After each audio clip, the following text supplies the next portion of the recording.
Avant que tu démarres, j'ai quand même mon pote José qui écoute tout le temps les podcasts. Il me fait trop rire à chaque fois. C'est un pote de la moto là. Est-ce que je te l'ai déjà présenté lui? J'ai un doute.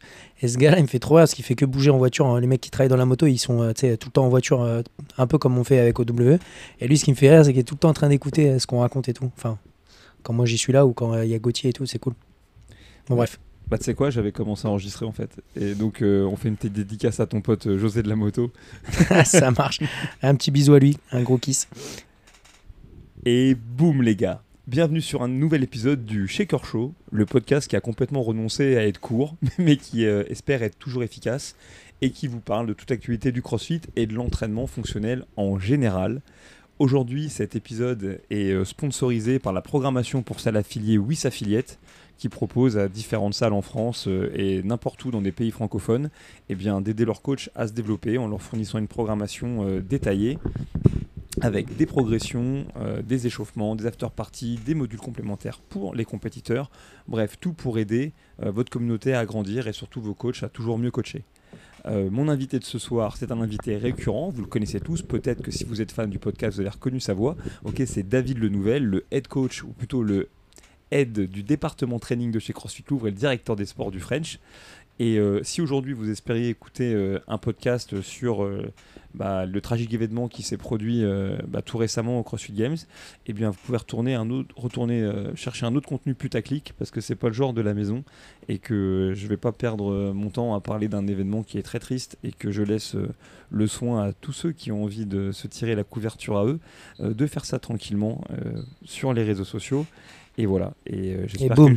Et boum, ouais, voilà. Et j'espère que les choses vont avancer mais j'espère que les choses vont avancer dans le bon sens et que s'il y a des évolutions qui doivent arriver, qu'elles arrivent. Et je profite de ce podcast une nouvelle fois pour, à titre personnel, renouveler toutes mes condoléances et mes pensées, pas à la famille de Lazare Dukic parce que malheureusement je les connais pas, mais en tout cas aux gens que je connais et qui sont mes amis, qui sont l'équipe de Nero CrossFit. Et voilà. Et je pense que c'est le truc le plus simple à faire.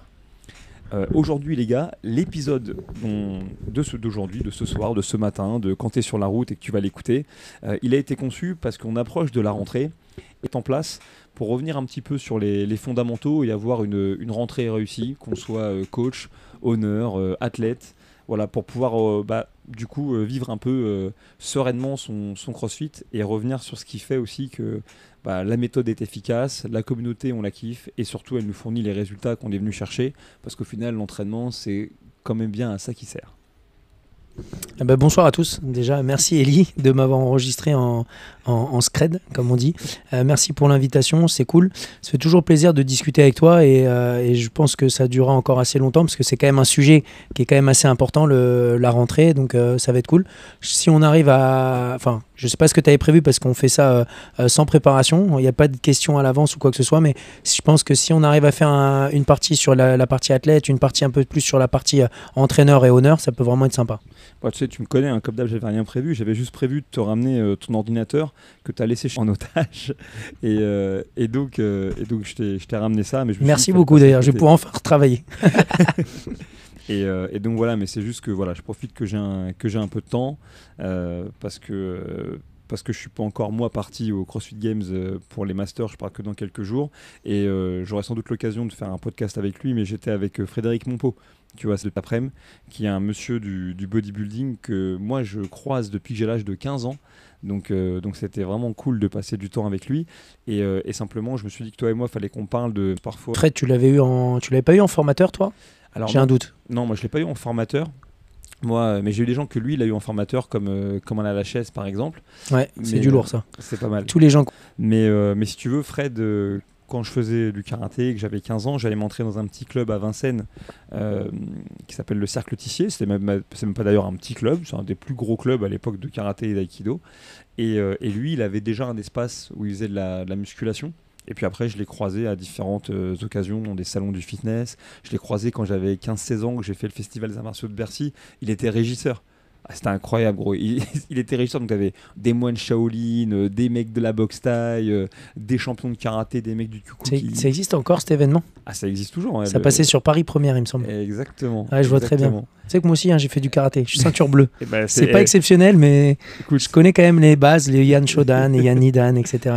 Bah, ça suffit. Mais tu vois, c'est pour dire qu'il était régisseur et que c'était drôle parce qu'il y avait que des grands maîtres et des mecs qui pètent des pains de glace et des battes avec leur tibia. Mais en fait, tout le monde regardait que Fred. C'est parce qu'il était Normal, c'est balèze. impressionnant. Quand tu as un corps, ce qu'on disait tout à l'heure, bon, on s'écarte un peu du sujet, mais c'est vrai que les bodybuilders ou les entraîneurs comme ça qui ont une expérience, pour moi, ça reste ceux qui connaissent le mieux comment développer chaque petit muscle. Et ils ont une capacité à aller chercher des exercices pour une partie du corps qui sont vraiment intéressants. Et nous, dans le CrossFit, les entraîneurs de CrossFit, on pourrait vraiment s'inspirer de ça pour des fois aller chercher à travailler, par exemple, des personnes qui reviennent de blessures ou qui reviennent d'opérations, etc., qui ont eu des choses de la vie qui ont fait qu'ils ont eu des blessures, etc., pour justement isoler et préparer leur corps à mieux récupérer, mais aussi pour les personnes qui ont des difficultés parfois sur des mouvements parce que certaines faiblesses musculaires les empêchent d'être meilleurs sur ces mouvements-là et du coup ce qui pourrait leur permettre de travailler. Moi je pense être un bon exemple par rapport à ça. C'est pas mon but de parler de moi, mais tu vois, tu sais que moi je me suis fait opérer de la hanche, tu le sais bien, et on m'a mis une prothèse et du coup pour le retour j'ai repris le CrossFit assez vite, mais en adaptant les entraînements bien entendu. Mais à côté je faisais quand même une séance de musculation par semaine et dedans j'ai introduit pas mal d'exercices de dos. Et finalement, les exercices de dos que je faisais là, ils m'ont permis directement d'impacter dans le CrossFit. Par exemple, sur un exercice comme le rameur. Tu vois, on va pas forcément parler du dos, mais moi, ça m'a vachement aidé. Et maintenant, chaque tirage est beaucoup plus puissant. Et je suis toujours une merde en rameur par rapport à toi. Mais j'ai quand même progressé par rapport à mon niveau précédent. Pourtant, mon fitness est moins bon. Donc parfois, d'aller isoler sur certains petits groupes musculaires ou même gros groupes musculaires, clairement, ça va nous aider. Souvent, en CrossFit, on appelle ça le renfort, entre guillemets, mais finalement ça reste quelque chose qui est quand même assez indispensable et important. Donc pour moi les bodybuilders sont quand même les meilleures personnes pour justement savoir quelle partie précise du corps. Voilà. Il faut tous avoir un bodybuilder dans notre vie. Bah en vrai, carrément. je te dis, moi là un truc qui m'a marqué, c'est que en tout cas dans le monde du CrossFit, on oppose souvent les CrossFitters qui font des mouvements fonctionnels, qui travaillent en amplitude complète, et les bodybuilders qui travaillent en amplitude partielle souvent. Tu vois. Et en fait, c'était marrant parce que là, on a fait une petite séance de dos, etc. Mais c'était léger, mais c'était cool parce que j'avais une vraie interaction élève-entraîneur, donc ça, c'était vraiment sympa. Et je me suis rendu compte que oui, il y a des moments où on travaille sur des amplitudes partielles avec plein de régimes de contraction différents, mais de manière volontaire, finalement, parce que les gars, ils raisonnent pas tant en termes d'amplitude qu'en termes de tension. Tu vois, c'est le temps sous tension qui travaille. Et aussi les régimes de contraction. Mais à l'inverse, il y a d'autres exercices où volontairement, tu vois, on a été chercher sur des grandes amplitudes et aussi sur des petits détails. C'est à ça que tu vois que quand même les mecs qui savent, du moins certains, savent de quoi ils parlent. Ou parfois, Fred, je voyais donc cet après-midi, en me faisant changer un peu l'orientation de mon épaule sur un début de tirage et l'orientation de mon épaule sur la fin d'un tirage, bah en vrai, il arrivait à... peut-être pas isoler une partie du muscle, mais je le sentais moi au niveau des insertions que je travaillais pas au même endroit. Et lui, il me faisait un petit coaching tactile. Je savais que tu aimais ça, les coachings tactiles, toi. C'est pas PD, c'est pas PD. Si tu prends pas de plaisir, c'est pas PD.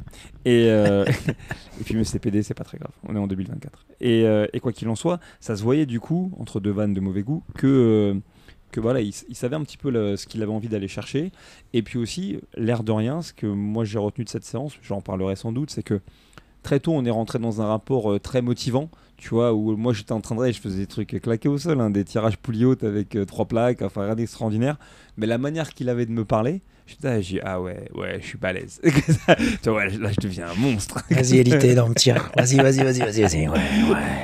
Continue. Mais en vrai, nous qui sommes toujours dans des trucs où des fois on est face à des gens qui arrivent au tout début de leur parcours. Combien de fois j'ai entendu un entraîneur qui m'a dit ouais, des fois j'ai des gens ils ont peur de charger, ouais, j'ai des gens ils ont ci, ils ont ça. Bah, en vrai, voilà, une nouvelle fois une problématique de coaching. Bah, des fois en motivant les personnes, en leur donnant le sentiment qu'en fait ils font les choses bien et qu'ils sont forts, bah, des fois c'est ce qui leur permet d'avancer.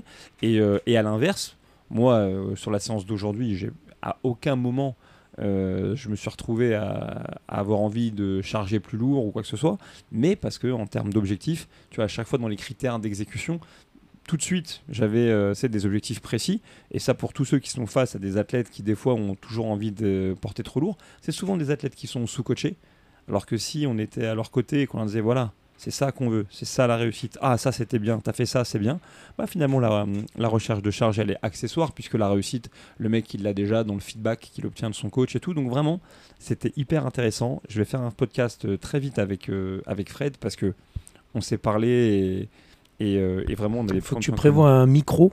Ouais. à la hauteur de sa musculature par contre. Là, c'est lui faut un micro balèze, c'est comme ça, parce que sinon il aura l'impression de fumer un cigarios, le mec. Parce que là, pour savoir, on fait le podcast dans une salle, je pense que Fred, il rentre pas. Mais par contre, au niveau de la hauteur sous plafond, on est bien, parce qu'il est pas très grand, donc il se sentirait à l'aise. Par contre, au niveau de la largeur pour les portes et tout, c'est sûr que c'est moyen. Bref, après une digression de 10 minutes, mais ce qui est pas beaucoup hein, pour un lancement de podcast, franchement, on est vraiment dans une moyenne raisonnable. Je pense qu'effectivement, on peut recentrer et tu sais quoi, du coup, je suis complètement partant pour suivre ton plan. Et la première partie que tu voulais aborder, du coup, c'était...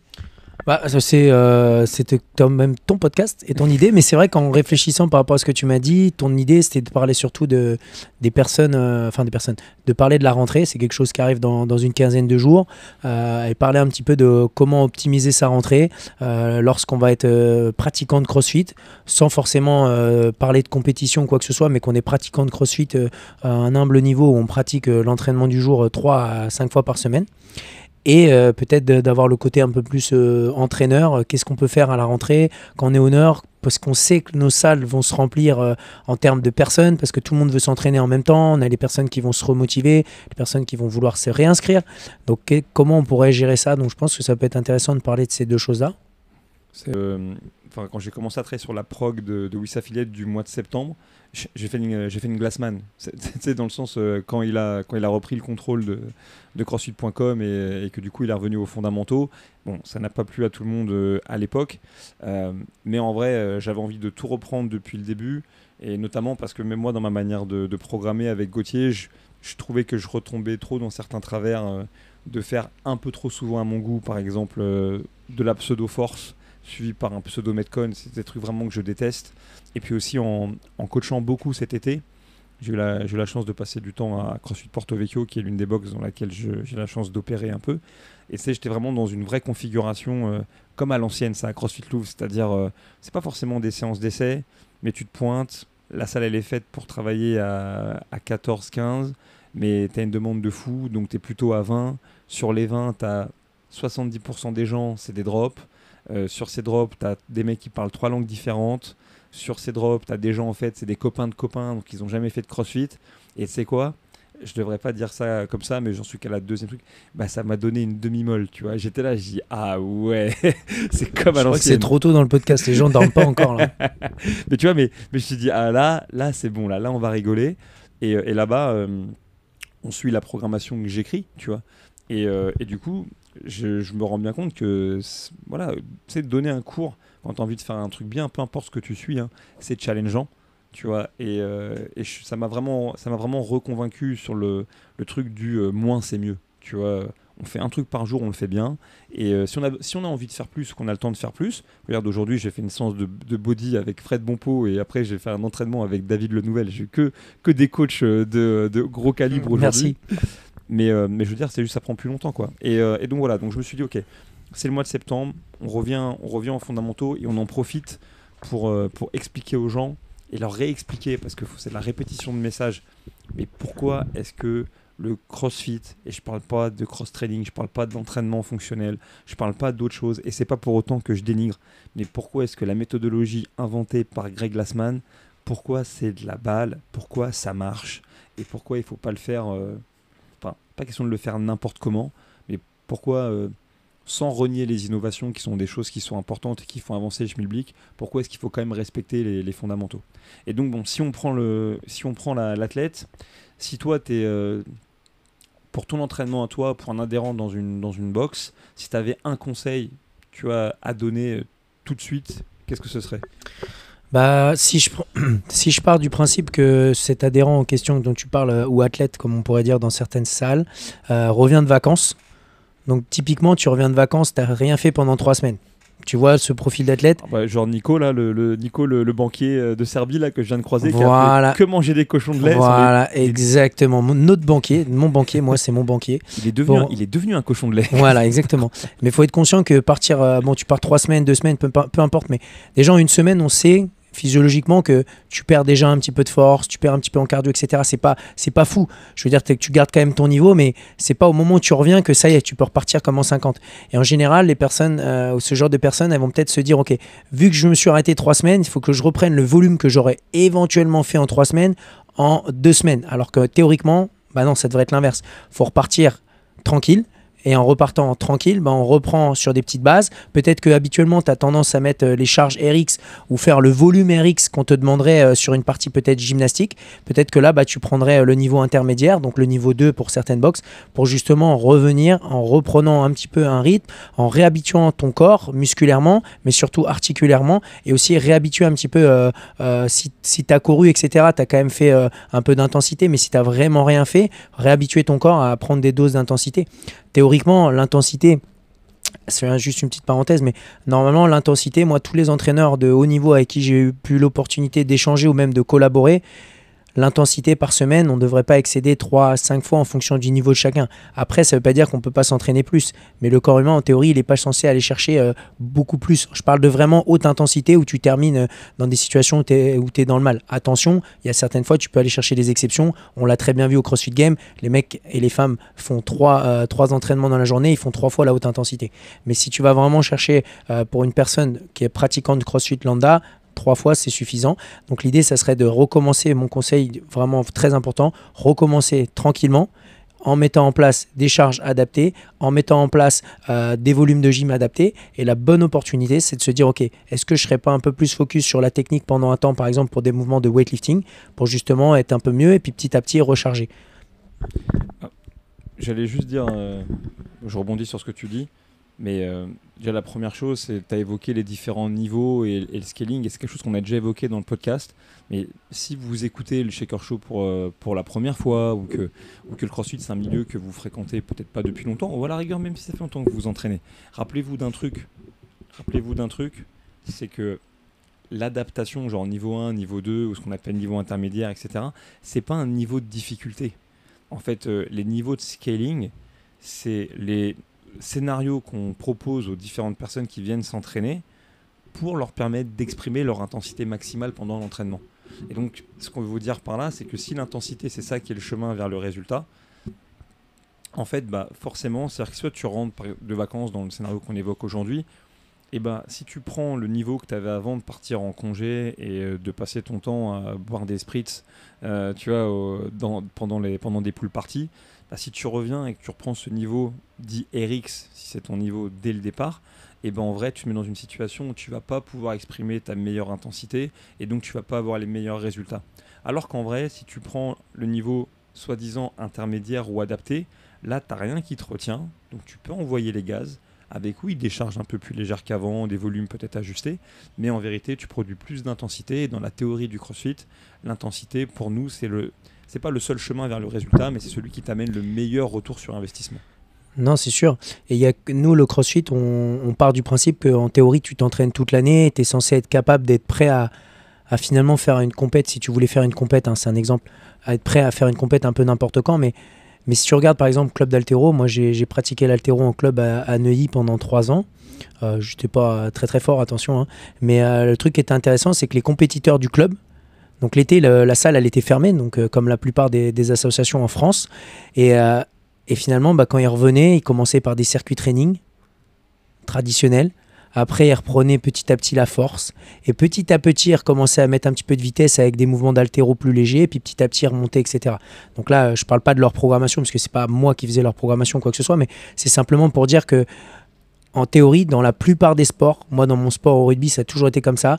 Tu as une phase où tu reprends, en général c'est vers août, et petit à petit tu reviens pour recommencer à avoir, je ne vais pas dire un pic de forme, mais à recommencer à être un peu plus en forme à partir de septembre. Et la plupart des clubs professionnels, football, rugby, basket, etc.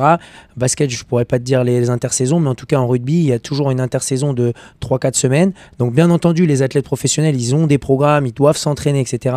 Mais ça n'empêche qu'au moment où ils reviennent, ils ont cette partie où ils vont retravailler sur les fondamentaux, et souvent souvent en rugby, en tout cas les fondamentaux. Ils vont remettre beaucoup d'exercices qui vont être des intervalles au niveau cardio, etc. Donc c'est clair que si ça s'applique pour les sports en général, clairement qu'il faut l'appliquer pour le CrossFit. Et oui, nos salles sont ouvertes l'été, oui, on s'entraîne l'été, mais pour la plupart des gens qui ont fait des pauses l'été, la partie de rentrée, elle devrait être, on redémarre tranquillement et on remet en place, comme on disait tout à l'heure, les basiques.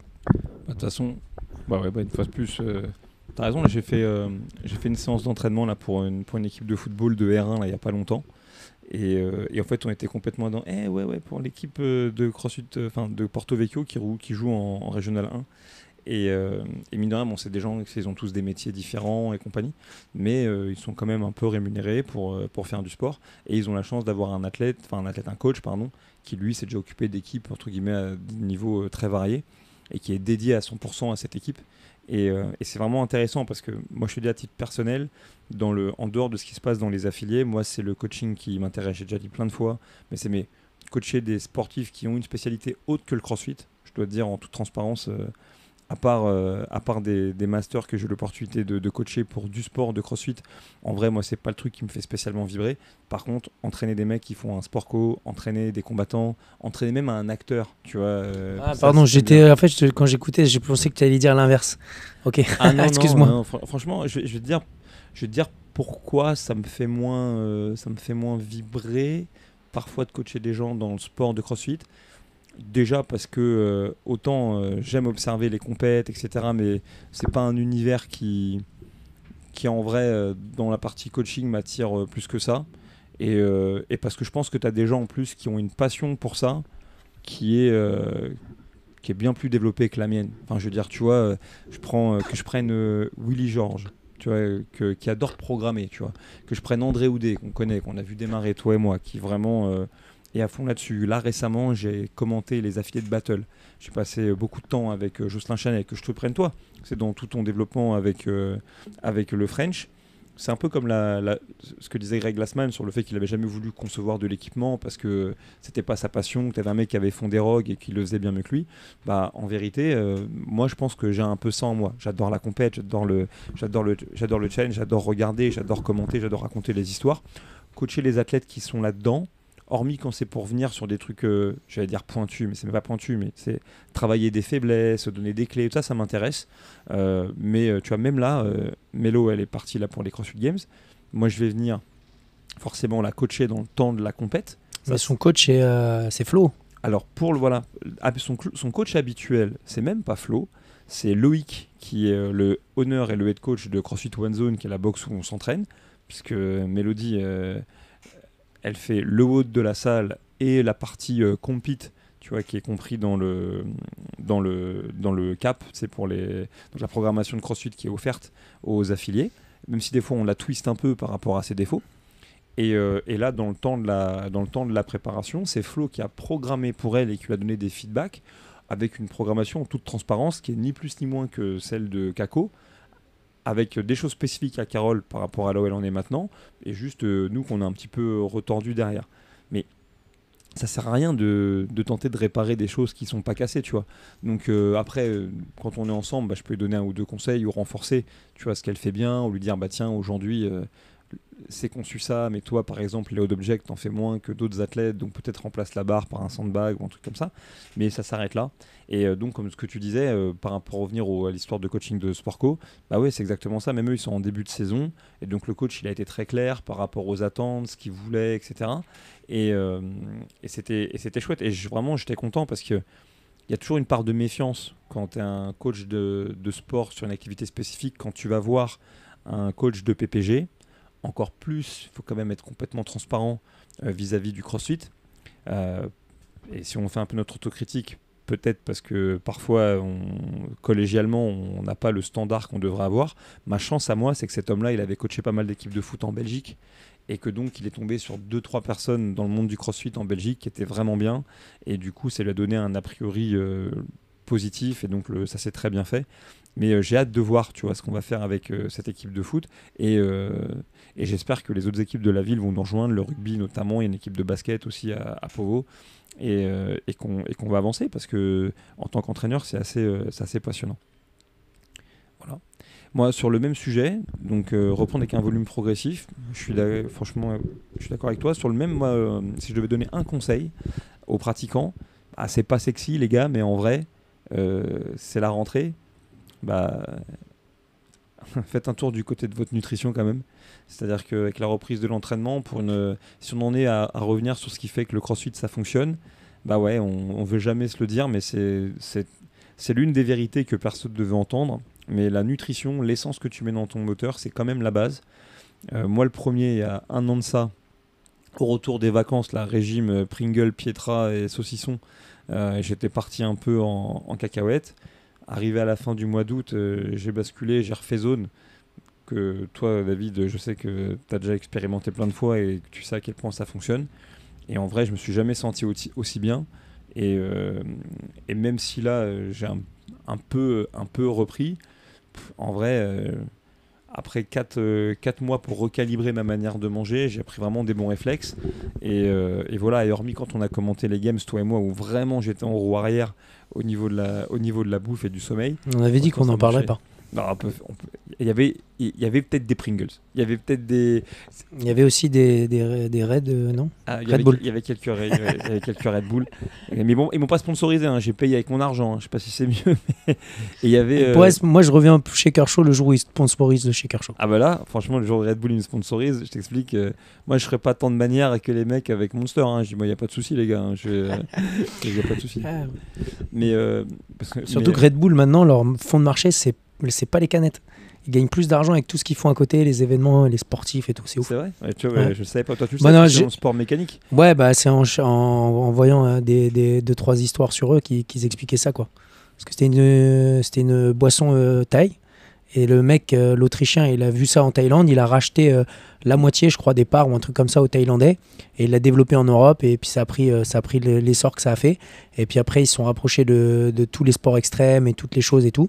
Et la finalité, c'est que de ce qu'ils expliquaient, c'est que les canettes, c'est vraiment un truc à part, mais ce qui leur rapporte vraiment de l'argent, c'est vraiment tous les sports extrêmes. Parce qu'au final, au départ, ce qui leur rapportait, c'est la canette, parce que la canette, elle coûte presque rien à produire. Elle a une quantité qui est moindre qu'une canette de coca ou quoi. Moi je sais, il ne faut pas citer ce mot, mais voilà. Et du coup, ils la vendent beaucoup plus cher. Donc le ratio, il est énorme. Donc c'est pour ça qu'ils ont pris beaucoup d'argent par rapport à d'autres. Et après, comme je disais, vu qu'ils sont dans énormément de choses, comme les sports mécaniques, les sports de glisse, toutes ces choses-là, en fait, ça leur rapporte de l'argent au fur et à mesure, quoi. Donc dans les différents trucs, et c'est ça qui leur rapporte plus. Voilà. Mathieu, mais en vrai, c'est ouf comme histoire, tu vois. Donc voilà, nous on était là-dessus, et tu as raison, c'est vrai qu'on n'a pas parlé trop de la nutrition, mais je pense que c'est quelque chose d'important. Et si tu regardes un peu l'exemple de Matt Fraser, c'est lui qui expliquait ça. Moi je le connais pas personnellement, mais il expliquait que post-game, il se fait 1 mois, voire 1 mois et demi où il fait plus rien. Donc après, je pense qu'il doit quand même faire quelques activités, mais par rapport à ce qu'il fait habituellement, c'est rien. Et il mange en roue libre. Et après, il expliquait que à partir de, je crois que c'est, si je dis pas de bêtises, les pros de Matt Fraser me le diront en commentaire, mais je crois qu'à partir d'octobre, il reprend petit à petit. Et au bout d'un moment, il commence à l'époque, il se renfermait dans la chambre chez ses parents, et puis il retravaillait à faire entraînement, manger, dormir, entraînement, manger, dormir. Et il expliquait que justement, je sais plus dans quel podcast ou je sais plus dans quel truc, qu'il expliquait qu'il sortait très rarement justement pour préparer les games. Donc là, après, encore une fois, c'est un athlète des games, mais l'exemple simplement du fait qu'il est en roue libre un moment sur la nutrition et qu'à un moment, il repart sur quelque chose de bien, je pense que c'est quelque chose d'important parce qu'on est des humains et on a besoin de ces moments où on se relâche. Il y a des moments où on a besoin de moins dormir, de sortir, peut-être consommer un peu d'alcool et tout et s'amuser et avoir ce moment où, ok, maintenant on est en septembre, on repart sur les bases et on revient sur ces choses-là. Donc moi, je te suis complètement sur cet aspect nutrition. Voilà, et si on voulait 2-3 conseils actionnables, franchement les gars, parce que moi j'aime pas faire le grand Manitou de la nutrition, puis j'ai pas fait les études qui me permettent de me gargariser avec ça. Mais par contre, la prescription de Glassman, je pense qu'elle prévaut. Mais si on devait chercher des trucs actionnables, franchement, tu diminues l'alcool, tu bois principalement de l'eau, tu es sûr d'avoir une source de protéines à chaque repas. En garniture, tu augmentes tes légumes et tu essayes de diminuer tout ce qui va être tes apports de sucre ajouté et de produits transformés. Je te garantis que c'est pas si compliqué que ça à faire. Et en vrai, et manger assez aussi. Ah oui, ça, faut pas avoir peur de bouffer. Parce que les gens, c'est le mot les gens. Les gens. Mais ouais, quand même beaucoup de personnes finalement. Si tu regardes, nous à la salle, on avait pendant un temps, on avait un truc qu'on appelait l'Init 4 et c'était un moment où on avait l'opportunité d'avoir chaque nouvel athlète qui rentrait dans la salle pendant 30 minutes et on parlait un peu de nutrition sans encore une fois rentrer faire des programmations parce que c'est pas notre métier, mais tu te rends compte que finalement il y a beaucoup de gens, c'est pas si dégueu ce qu'ils mangent, mais ils mangent un repas par jour, 2 max. Donc effectivement, si on peut ajouter un petit déjeuner, et si on n'a pas la capacité de petit déjeuner, prendre un snack ou un entre-repas vers 10h, ça peut être sympa, et avoir quelque chose aussi vers 16-17h en plus, ça peut vraiment être cool, parce que finalement ça augmente un peu nos apports, et c'est pas quelque chose qui va nous faire grossir, au contraire, et c'est pour ça que ça pourrait être bien de l'ajouter à ça, quoi. Le deuxième niveau qu'on peut évoquer pour revenir sur les fondamentaux et comprendre ce qui marche, maintenant qu'on a capté que le volume, c'était pas la clé, et que l'intensité, on devait la reprendre progressivement, qu'on a rappelé que dans la méthodologie de CrossFit, l'étape fondamentale, c'est quand même la nutrition, du moins sa qualité. Allons pas plus loin que ça pour l'instant, pour pouvoir construire par-dessus. On peut basculer un peu et parler pour le coup des coachs. Quand on est coach, malgré tout, le mois de septembre, c'est aussi un mois très particulier. Toi, ça fait combien de rentrées que tu fais dans des box? Attends, je suis en train de compter. Moi, j'ai commencé à travailler pour CrossFit Louvre en mai 2012. Donc, c'est ma 12e rentrée. C'est ça, c'est ça, 12. C'est ça. Je sais pas compter. Le mec. On est coach, on n'est toujours pas prof de maths. Calmez-vous, on vous entend, calmez-vous. Ouais, donc, c'est ma 12e rentrée. Et je pense que c'est un moment qui est toujours un peu stressant quand tu gères une salle. Surtout, nous, on est à Paris, on est basé à Paris, mais c'est un peu la même chose partout en France et dans les îles et tout ça. Mais tu as ce côté où tu as tous les gens qui vont débarquer. Donc, c'est un moment un peu stressant. Mais ouais, moi, c'est ma 12e rentrée. Et c'est un moment qui est stressant parce que c'est un moment qui a de l'enjeu. Donc, il y a de l'enjeu souvent pour la boxe, d'un point de vue commercial, parce qu'il faut aussi que les boxes elles tournent, il ne faut pas se mentir. Mais ça m'a aussi eu de l'enjeu parce que une rentrée, plus de nouvelles têtes, ça veut dire plus de débutants, et ça veut aussi dire que dans ta pédagogie, il y a des choses qu'il va falloir que tu anticipes. Moi, par exemple, je sais que dans WIS Affiliate, au mois de septembre et au mois de janvier, on rajoute toujours un scénario d'adaptation supplémentaire. Si on fait RX niveau 2, niveau 1, comme ce qu'on fait d'habitude, et on rajoute séance d'essai. Parce qu'on se dit on veut donner une porte de sortie au coach pour qu'il puisse, face à quelqu'un qui est soit déconditionné, soit qui n'a pas une bonne compréhension des mouvements, pour qu'il puisse avoir un scénario comme une roue de secours, tu sais. Par exemple, si l'entraînement du jour, je te dis n'importe quoi, c'est toast to bar et snatch, pour qu'il puisse facilement se retrouver à proposer, j'en sais rien moi, sit-up kettlebell swing. Tu vois, je prends un exemple au hasard. Mais pour qu'au moins l'adhérent il ait pu vivre un échauffement, une partie technique sur laquelle peut-être qu'il aura été bloqué tôt, mais en tout cas il aura travaillé le skill avec tout le monde, mais qu'ensuite sur le moment où il doit essayer d'aller avec de l'intensité, pour qu'on respecte la fameuse charte de l'entraîneur, la mécanique conscience intensité, qui est effectivement notée sur ce tableau blanc, eh bien on arrive à simplifier parfois les mécaniques pour permettre à la personne de s'exprimer, passer un bon moment, parce que simplifier les mécaniques, c'est pas toujours la clé, et c'est loin d'être toujours la clé pour faire progresser les athlètes, mais pour qu'au moins pour cette séance d'essai-là, ils puissent avoir une espèce d'échantillon, tu vois, d'aperçu de ce qu'il va ressentir quand, au lieu de faire abmat sit-up et kettlebell swing, il sera en mesure ne serait-ce que de faire knee raise et power snatch par exemple, et du coup faire que ces petits temps d'intensité là, ce petit entraînement, soit en mesure de le convaincre, ils disent ok, c'est ça que je veux faire, et que le gars s'inscrive dans la foulée. Est-ce que toi avec les garçons, parce qu'aujourd'hui à CrossFit Louvre, tu as une équipe de combien sur les 3 box? 30 coachs, un truc comme ça?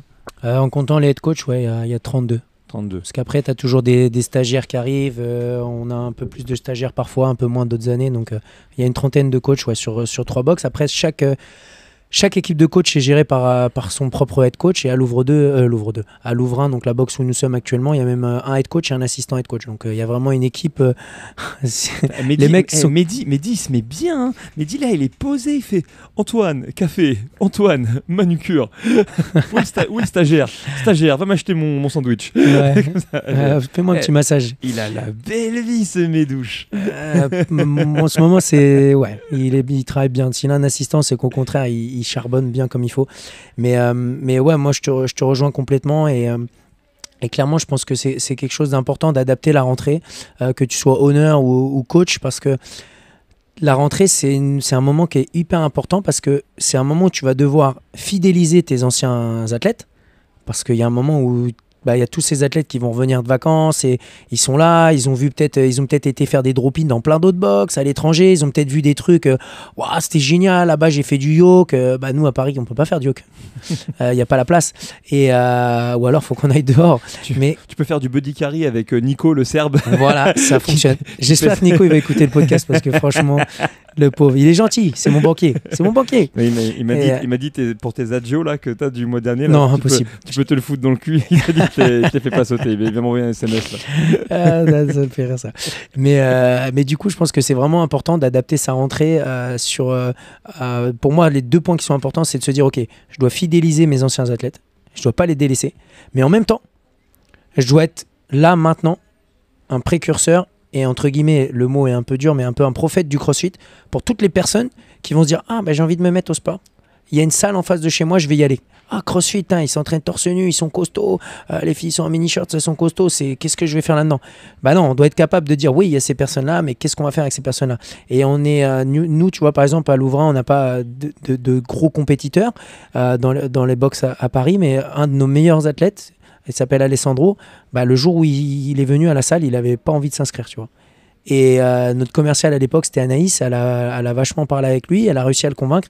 Et la finalité, c'est que maintenant, c'est le mec, je pense, qui est le plus à fond de la salle, tu vois. Oui, donc, il faut être conscient que des fois, il y a des personnes, elles n'ont pas forcément envie la première fois. Et je ne dis pas de les forcer, c'est pas ça, mais de leur donner une bonne image en justement adaptant le WOD, comme tu disais tout à l'heure. Ça va permettre à cette personne de découvrir peut-être un autre paramètre du CrossFit.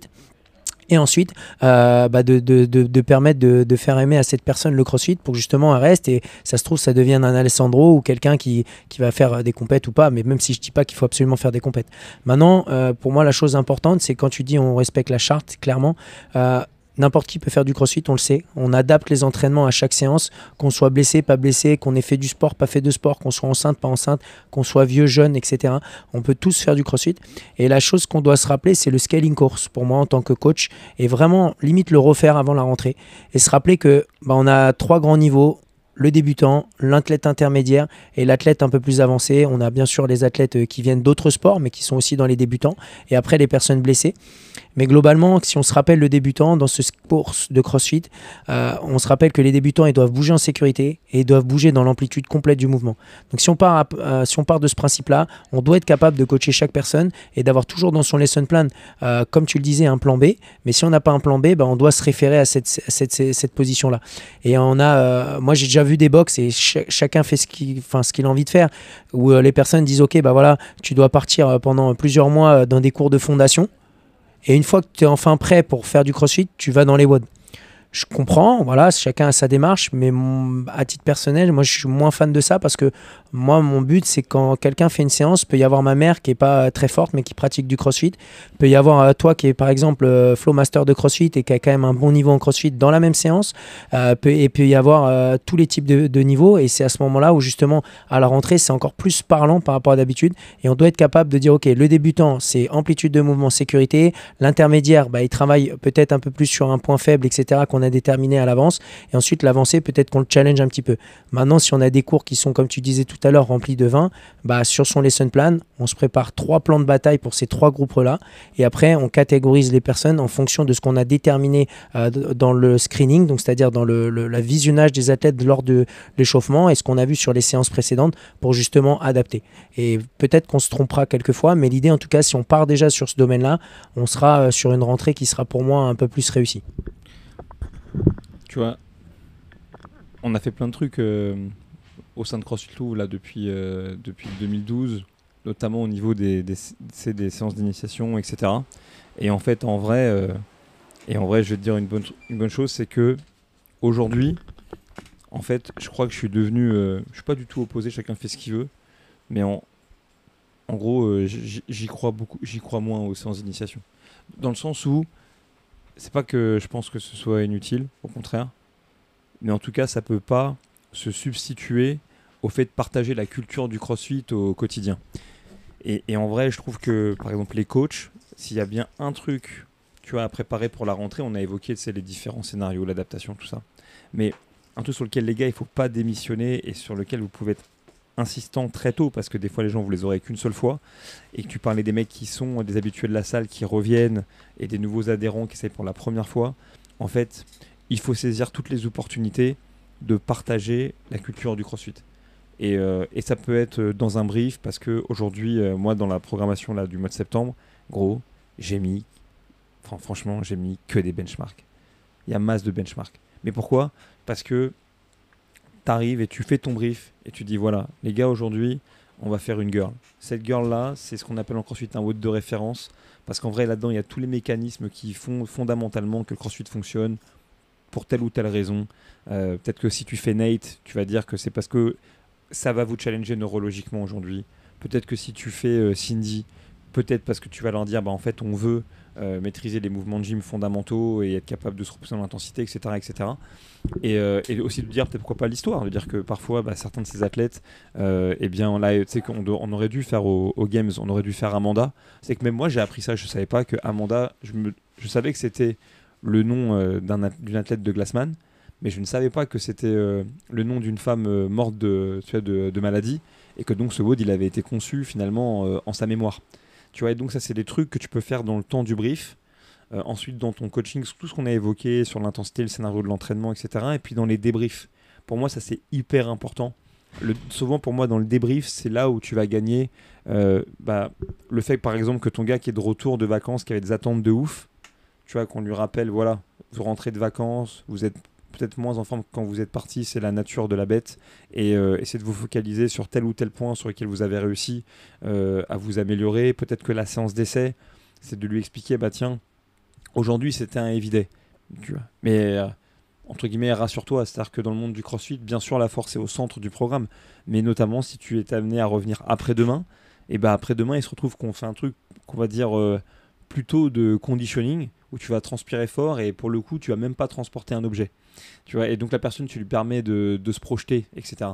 Et je trouve que l'un des axes sur lesquels on peut vraiment s'améliorer, et ce qui fait parfois qu'on glisse, tu vois, dans nos perceptions, même quand on fait ce métier-là. Combien de coachs j'ai rencontré ou de honneurs parfois, ils ont oublié ce que c'est que le CrossFit auquel ils appartiennent, cette communauté, et ils ont glissé parfois à délivrer un truc qui pourrait être en tout point comparable à de l'entraînement, à du cross-training ou à du fitness fonctionnel, parce qu'ils sont plus que dans le sport ou que dans cette idée de multimodalité, d'entraînement croisé, alors que non les gars, il faut partager la culture, et le mois de septembre, c'est vraiment le mois idéal pour faire ça. C'est surtout que le mois de septembre, tu vas avoir combien de pourcentage de tes membres qui vont venir s'entraîner ? À mon avis, un gros paquet. Ouais, c'est sûr. Donc c'est clair que c'est l'opportunité de faire passer des messages, et je suis d'accord avec toi. Après, moi, je juge aucune boxe. Moi, je suis pas honneur de boxe déjà. Donc, je juge pas les personnes qui tiennent les box. Chacun fait un peu comme il veut. Mais c'est vrai que c'est un petit peu dommage, malheureusement, que quand on parle de programmation, on parlera toujours de programmation par rapport à un athlète qui va avoir fait les games, qui va avoir fait telle compète en équipe, tel truc, etc. Donc maintenant, c'est un peu changé parce que tu as beaucoup, comme toi tu fais notamment avec WIS Affiliate, mais tu as de plus en plus de programmation affiliée. Mais moi, j'ai eu l'occasion parfois de voir des programmations affiliées où la programmation affiliée, ça ressemblait en tout point à la programmation qu'allait faire Jean-Claude pour préparer les CrossFit Games de Carson City, tu vois. Et je pense que ça, c'est vraiment deux choses différentes. Et tout à l'heure, tu parlais du volume, et clairement, c'est pas forcément le mois où on doit mettre encore plus de volume dans les entraînements. Je pense qu'il faut mettre assez de choses pour que les personnes s'amusent. Il faut être conscient que quand on prépare son lesson plan, parce que j'espère que vous faites des lesson plans pas dans votre tête, mais sur un fucking cahier ou un iPad ou ce que vous voulez, ou un tableau, mais pas sur un putain de tête. Et quand vous préparez votre lesson plan, toujours avoir un plan B, parce que des fois on prévoit un WOD et on se dit ouais, ce WOD là ça va les découper machin, et finalement c'était peut-être pas assez dur, donc peut-être ajouter un peu de trucs. Et comme tu disais tout à l'heure, on a toujours des occasions de parler aux gens et de communiquer avec eux. Il y a le brief, il il y a toute la séance où on va les coacher et il y a surtout le fameux débrief. Et le débrief, c'est pas le moment où on doit dire aux gens voilà, le WOD aujourd'hui, vous avez vu, c'était un WOD où on devait travailler ça. C'est pas un deuxième brief. Le débrief, c'est un moment où peut-être on peut parler un peu des sensations du WOD, mais c'est un moment aussi où on peut féliciter les gens sur l'entraînement du jour et notamment quand on a une séance d'essai, justement, comme tu lui disais, parler un petit peu de la culture du CrossFit. Et un truc, comme tu disais, c'est de. J'ai un doute si tu l'as. Parce que je crois que mon cerveau il s'est mis en off, mais je sais plus si tu as dit ça, mais de parler, comme tu disais, de la programmation qu'elle allait avoir les jours d'après et d'expliquer qu'aujourd'hui on avait fait quelque chose comme ça et que les fois prochaines. Tu sais ce que tu as dit tout à l'heure? J'ai un doute. C'est pas ça que tu as dit. Ok, non, bon, ça va. Je l'ai évoqué vaguement, mais j'ai pas évoqué nécessairement qu'il y avait nécessairement une raison derrière. Je pense que c'est important de l'expliquer. Enfin, moi, en tout cas, à titre personnel, j'essaie de le faire et je suis pas le meilleur, loin de là. Mais j'essaie de faire ça parce que je me dis, si moi j'étais à la place de ce mec-là et que j'étais à la salle et que là, je viens de voir des gens archi balèzes avec d'autres qui sont archi moins balèzes, garçons ou femmes, peu importe. Et là, je suis là et je viens de faire un truc où on m'a demandé de mettre mon dos droit. Ok, je me dis, ça peut me servir dans la vie. Mais après, on m'a demandé de mettre une barre au-dessus de la tête. Moi, j'avais une barre à peine de 7 kilos. Je voyais des gens qui chargeaient comme des oufs. Après, on m'a mis des poids rouges qu'on croirait des poids en Lego. Je me dis, what the fuck? Qu'est-ce que je fous là? Et si on m'explique et qu'on m'a coaché, on m'a appelé par mon prénom un maximum de fois dans la séance, qu'on m'a corrigé, mais pas passer 3 heures à corriger le mec, tu vois, juste donner son prénom, lui donner un focus, et voilà, c'est tout. Pas de faire de l'overcoaching non plus.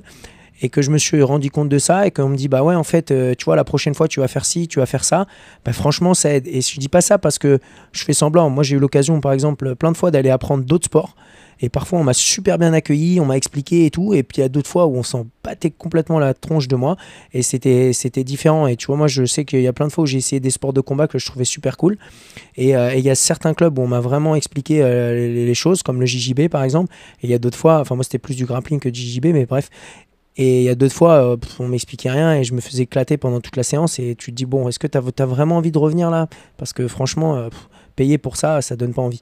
Donc je pense que justifier un petit peu le CrossFit et de créer cette deuxième vente en quelque sorte, ou cette première vente si la personne ne s'est pas encore inscrite, ça va être quelque chose de clairement supra important.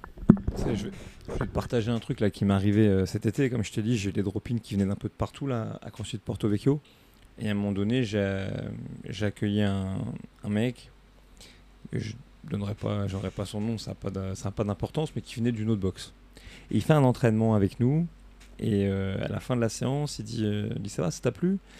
Il me dit ouais, il me dit c'était bien, mais il me dit quand même, il faut rentrer quand même beaucoup dans les détails. Il me dit moi je viens vraiment d'un endroit où ça envoie un peu plus fort et tout, directement dedans et tout. Là vraiment, je fais ça à toutes les séances et tout, parce que voilà, il y a pas trop de volume quoi.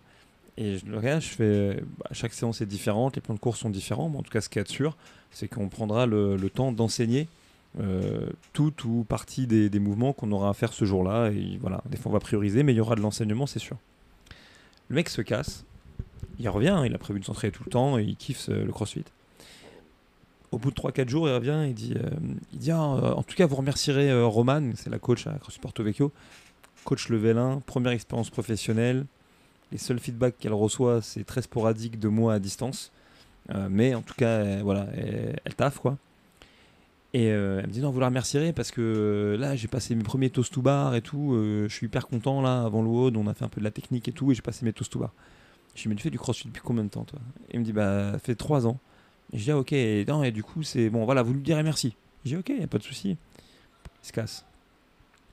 Il revient, le mec, et il s'entraîne et tout. Il dit non, il dit c'est vraiment bien. Mais je lui dis mais t'es tout seul en vacances? Et il me dit non, il me dit je suis avec ma femme et mes gosses. Je dis d'accord. Et je dis ta femme elle veut jamais t'accompagner, peut-être les enfants ils sont trop petits. Il fait non, les enfants ils sont grands. Mais ma femme elle aime pas le CrossFit, je l'ai emmené. Voilà, et le mec ils l'ont fait un peu charger tôt, elle a fait un peu de deadlift et résultat elle s'est fait mal. Ah, je dis ok. Donc elle a un mauvais a priori, il me dit oui. Je dis ok, je comprends. Et il revient encore après. Il me dit écoute, je parlais avec ma femme et tout, et en fait, elle va venir faire une séance d'essai, etc. Machin. J'ai dit ok, il n'y a pas de problème. Elle arrive le lendemain. Elle me dit oui, bonjour. Je dis salut. Elle me dit on fait quoi? Et je la regarde, je fais on fait du deadlift, le mouvement avec lequel tu t'es blessé le dos quand tu as fait ta première séance. Elle me dit ah ok. Ouais, je dis rassure-toi, hein. Je dis, ça va bien se passer, ça va dérouler. Moi, tu me connais, je prends tout un peu à la déconne. Et elle fait son entraînement, et franchement, ça se passe bien. Elle perd 200 kilos. Ouais, pour faire perdre 200 kilos, là, tu te redoutes. Mais je l'ai vu régulièrement, plusieurs fois par semaine, jusqu'à la fin de leurs vacances. Et le mec, quand il est parti, tu vois, il a dit il a acheté une baraque là-bas. Il a dit finalement, je vais en vrai, tu sais qu'en vrai, ils veulent s'installer en Corse en plus. Mais non, mais en tout cas, il m'a dit, non, mais en tout cas, voilà, merci pour l'équipe, merci pour le taf, merci pour le truc. Et c'est pas pour critiquer quelques box que ce soit, ni pour jeter des fleurs à ce qu'on a fait à Povo, parce qu'il y a du taf et que franchement, on était loin d'être exemplaire. Mais c'est juste parce qu'une nouvelle fois, attention, le miroir est aux alouettes du sport de CrossFit, le miroir aux alouettes de l'ultra performance, tout sport confondu, hein. C'est pas vrai que dans le CrossFit, c'est vrai partout. Okay, c'est pas parce qu'il y a des mecs qui gagnent l'UFC que quand tu vas aller t'entraîner dans un club de MMA, tu vas pour aller dans la cage. Okay, et que tu t'entraînes comme McGregor, Cyril Gane ou je ne sais quoi. Non, tu t'entraînes. La plupart d'entre nous, on va s'entraîner pour avoir plus de confiance en nous, en vérité. Voilà, parfois peut-être un jour pour sortir d'un mauvais pas, certes, et une infime minorité pour combattre dans la cage. Dans le CrossFit, c'est la même chose. Et donc, bien sûr, ce miroir aux alouettes, il est très tentant. La complexité de la programmation, le volume et tout. Mais juste attention. Si ça vous empêche de faire votre travail, c'est compliqué. Et là aussi où parfois il faut être fort dans la tête quand on est coach, quand on est honneur, on va parler d'honneur juste après, c'est que à la première objection du type ouais, j'ai pas fait beaucoup, c'est en termes de volume, les gars, si vous baissez votre froc et que dites ah ok, bon bah je vais changer parce que là les gens ils se plaignent, ils font pas assez de volume, on va faire plus, bah en fait c'est une vision court-termiste et vous créez pas la relation. Et attention aussi. Je te coupe, excuse-moi, mais quand les personnes te disent ouais, on fait pas assez de volume ou quoi que ce soit, pour moi, il y a plusieurs paramètres. Déjà, c'est comment la séance elle a été donnée. Ça, c'est le premier paramètre. Est-ce que la programmation elle est assez variée pour toucher un peu à tout? Parce que de temps en temps, c'est quand même intéressant d'avoir une séance où tu fais un peu plus. Nous, on a un entraînement qu'on appelle le Big WOD qui dure 1h30. Alors là, clairement, c'est un entraînement où tu fais 20 000 trucs, mais on le fait pas tous les jours parce que sinon, on blesserait les gens. Et je pense que l'autre chose, c'est aussi quand quelqu'un vient te voir pour se plaindre, ok, ça marche. Mais si tu as 100 adhérents, combien d'adhérents ils ont besoin de faire plus de volume vraiment? Si tu as 2 mecs qui viennent te voir, parce que c'est les 2 mecs qui ouvrent leur tronche, mais tous les autres, les 98 autres, est-ce qu'ils ont vraiment besoin et envie de faire du volume en plus? C'est ça la question. Donc voilà, moi je pense que c'est les paramètres qu'il faut étudier et faire attention à prendre en compte. Et à nouveau, quand il y a quelques personnes qui des fois ont l'envie de s'entraîner plus, c'est une phrase que je répète tout le temps, c'est possible parfois. C'est si tu exprimes de l'intensité, tu es régulier à l'entraînement, tu as le bon mode de vie, tu dors bien, tu manges bien, tu as le temps, tu as peut-être le groupe aussi qui te porte. Et tu as des périodes. Ouais, tu as des périodes. Et donc là, c'est clairement dans un objectif compétitif. Enfin, tu vois, ouais, tu as des moments dans ta saison, si tu as vraiment quelques objectifs clés, bah là, peut-être tu vas tomber un peu dans de la périodisation de l'entraînement. C'est pas la vision initiale de CrossFit. Mais si c'est ton objectif, on est là pour t'aider à l'atteindre. Mais quoi qu'il en soit, si à un moment donné, vous voulez entraîner plus, et ben vous devrez aussi et surtout vous entraîner plus longtemps. En vrai.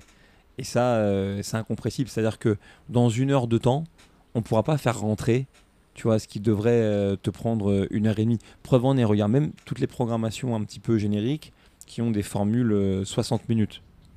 En vrai de vrai.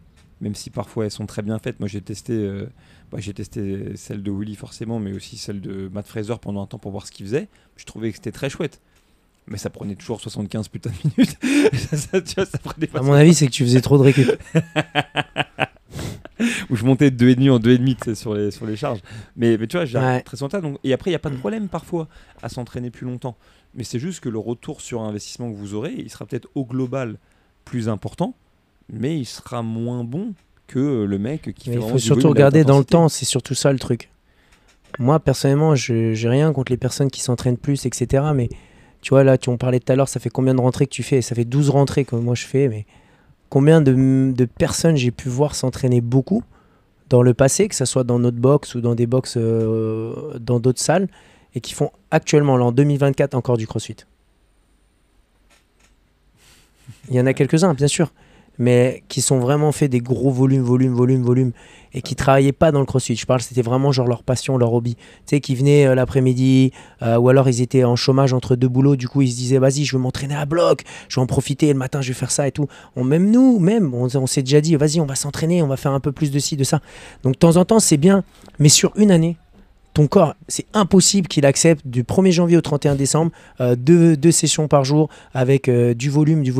C'est pas possible. Même les pros, ils adaptent, ils font des mois, comme on disait tout à l'heure, un peu plus off et tout ça.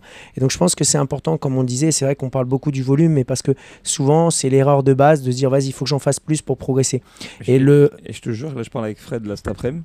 On prenait un petit shaker de prot avec du lait d'amande et tout. C'est genre des produits hyper. Après, faut pas qu'on finisse tard, faut que j'aille acheter du lait, moi.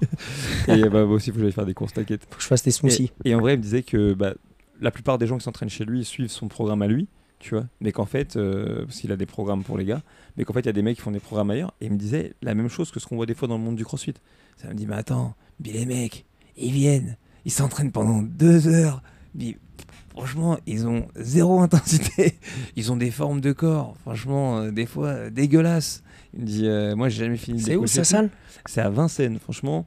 Ah ouais, c'est un peu loin. Je serais bien allé avec toi une fois. Attends, c'est direct de la ligne 1.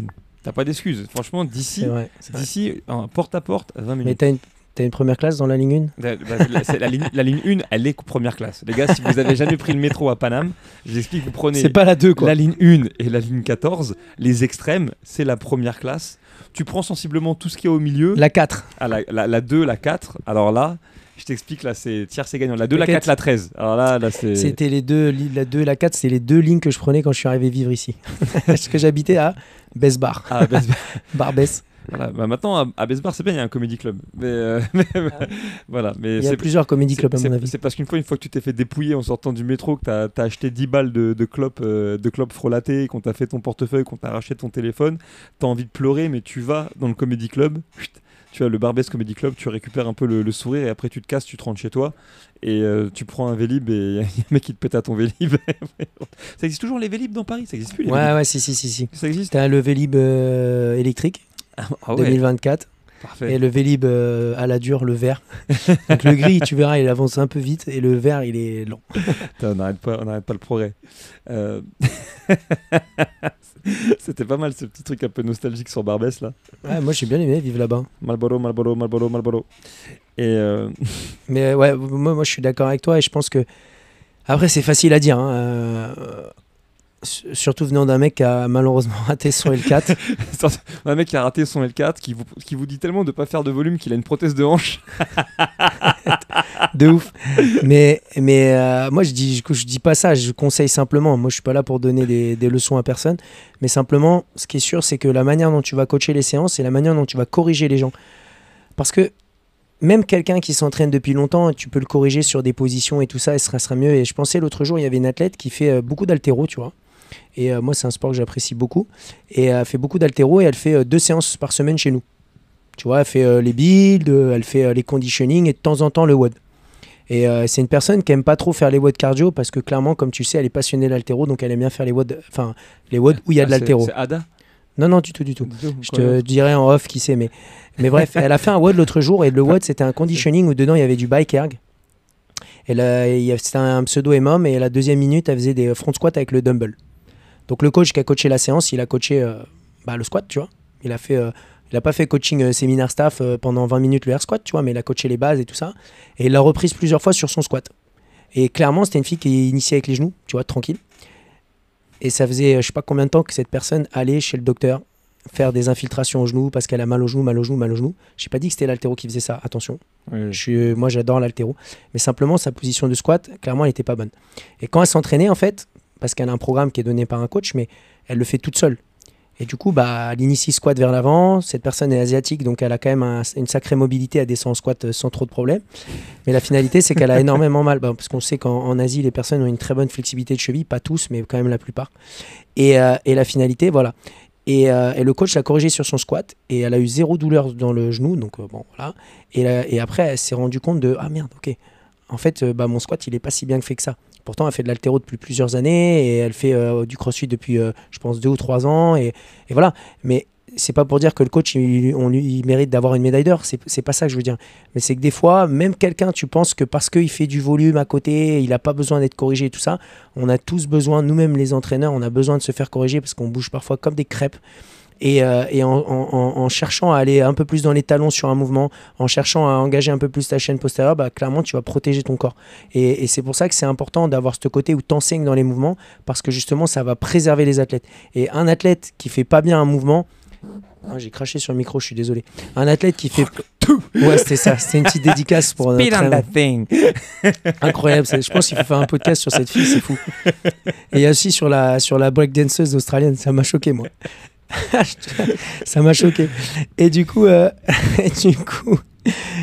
pense que c'est quand même quelque chose qui est super important d'avoir ce côté où tu teaches dans les séances. Pas besoin de faire un teaching à la rallonge, mais teacher des bases, faire des focus de séance, parce que le but, c'est ça. Et je peux comprendre un athlète parfois qui commence à avoir une bonne expérience, il vient dans un WOD et là le coach va le teacher, il se dit putain, j'apprends rien, je me fais chier, je reste en inactivité. C'est à nous aussi en tant qu'entraîneur, c'est à nous en tant que personne qui dirigeons des coachs, de faire en sorte que les séances, les avancés, ils s'amusent autant qu'une personne qui débute.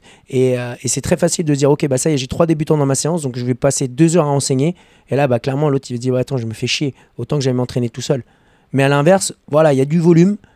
Voilà, allez-y les gars, donc là on a haltéro première partie, donc vous avez ça à faire, on corrige brièvement la séance d'essai mais on n'enseigne rien, et les anciens, le plus important c'est qu'ils mettent lourd et on leur dit un peu 2-3 trucs de tirer un peu plus ou de sauter un peu plus, mais finalement on les corrige pas sur leur capacité à bien se positionner. Et c'est pour ça que moi à titre personnel, le CrossFit c'est une des raisons que j'aime beaucoup, c'est que la fois où j'ai fait mon level 1 il y a très longtemps, c'était en anglais à l'époque, il n'y avait pas de traducteur, mais quand j'avais vu la première fois, les gars avaient passé un temps incroyable à teacher des mouvements qu'on avait déjà vus à l'époque dans nos diplômes en France, parce que moi c'était pas en France, des diplômes qu'on avait vus, des squats et tout, et je dis mais putain, mais moi on m'a jamais enseigné comme ça ces mouvements. Et je connaissais pas, tu vois. Et en fait c'est là où tu te rends compte que les POP ils ont un sens à tout. Et encore plus quand tu vas un peu plus loin dans le coaching, les thèmes communs, je sais qu'on s'égare un peu dans le podcast, mais pour moi c'est quelque chose de super important. Et si tu suis les thèmes communs, à chaque fois que tu vas corriger les gens, que ça soit un débutant, que ça soit un intermédiaire, un avancé, ou encore plus, que ça soit un athlète qui prépare les Jeux Olympiques ou qui fasse un sport à côté comme les footballeurs, etc., tu parlais tout à l'heure, là c'est ça pour moi le coaching. Tu vois, c'est quand tu commences à rejoindre tout ça et que tu arrives vraiment à améliorer les gens. Et je terminerai ce rap monologue à la Eminem sur...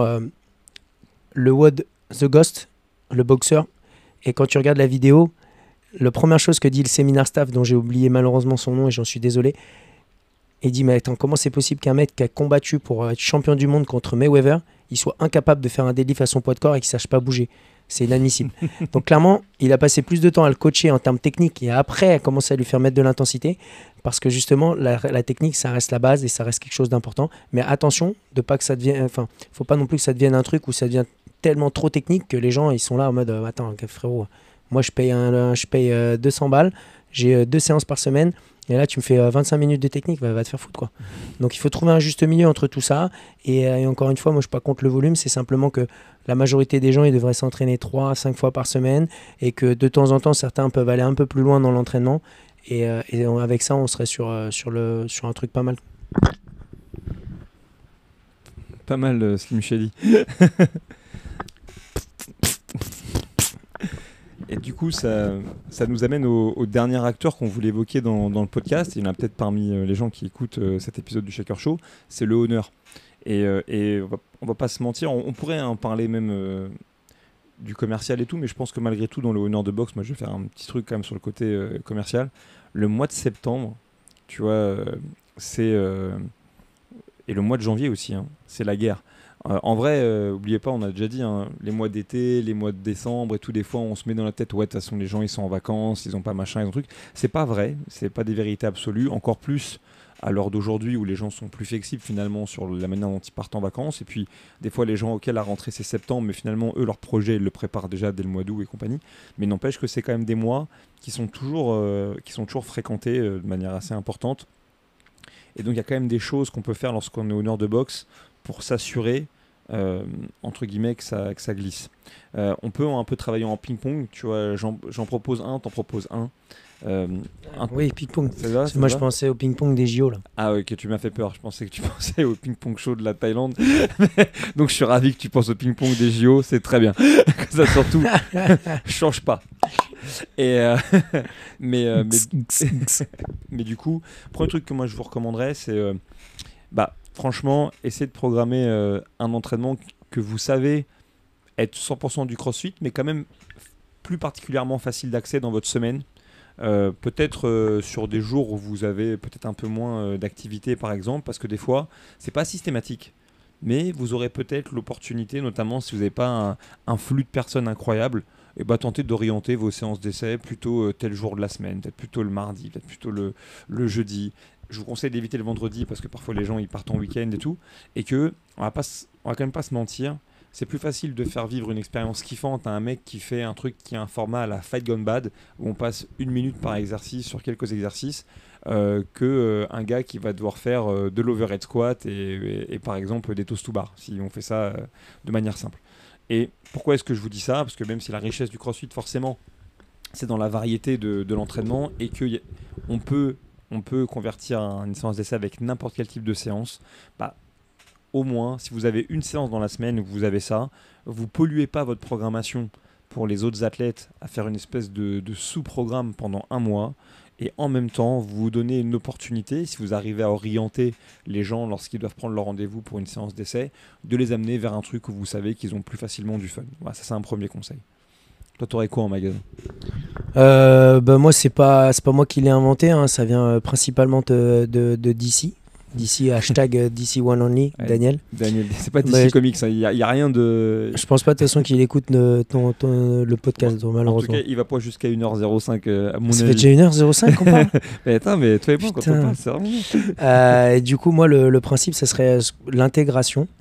Ce que je veux dire par là, c'est que le mois de septembre, ta mission, si toi, tu es owner, head coach ou tu as un rôle de responsabilité, c'est de gérer l'intégration. Qu'est-ce que ça veut dire? Ça veut dire simplement que tu dois apprendre à connaître les personnes qui s'intègrent dans ta box. Si tu as une grosse box, c'est dur d'apprendre tout le volume, mais si tu as des séances d'initiation, on va passer du temps dans les séances d'initiation.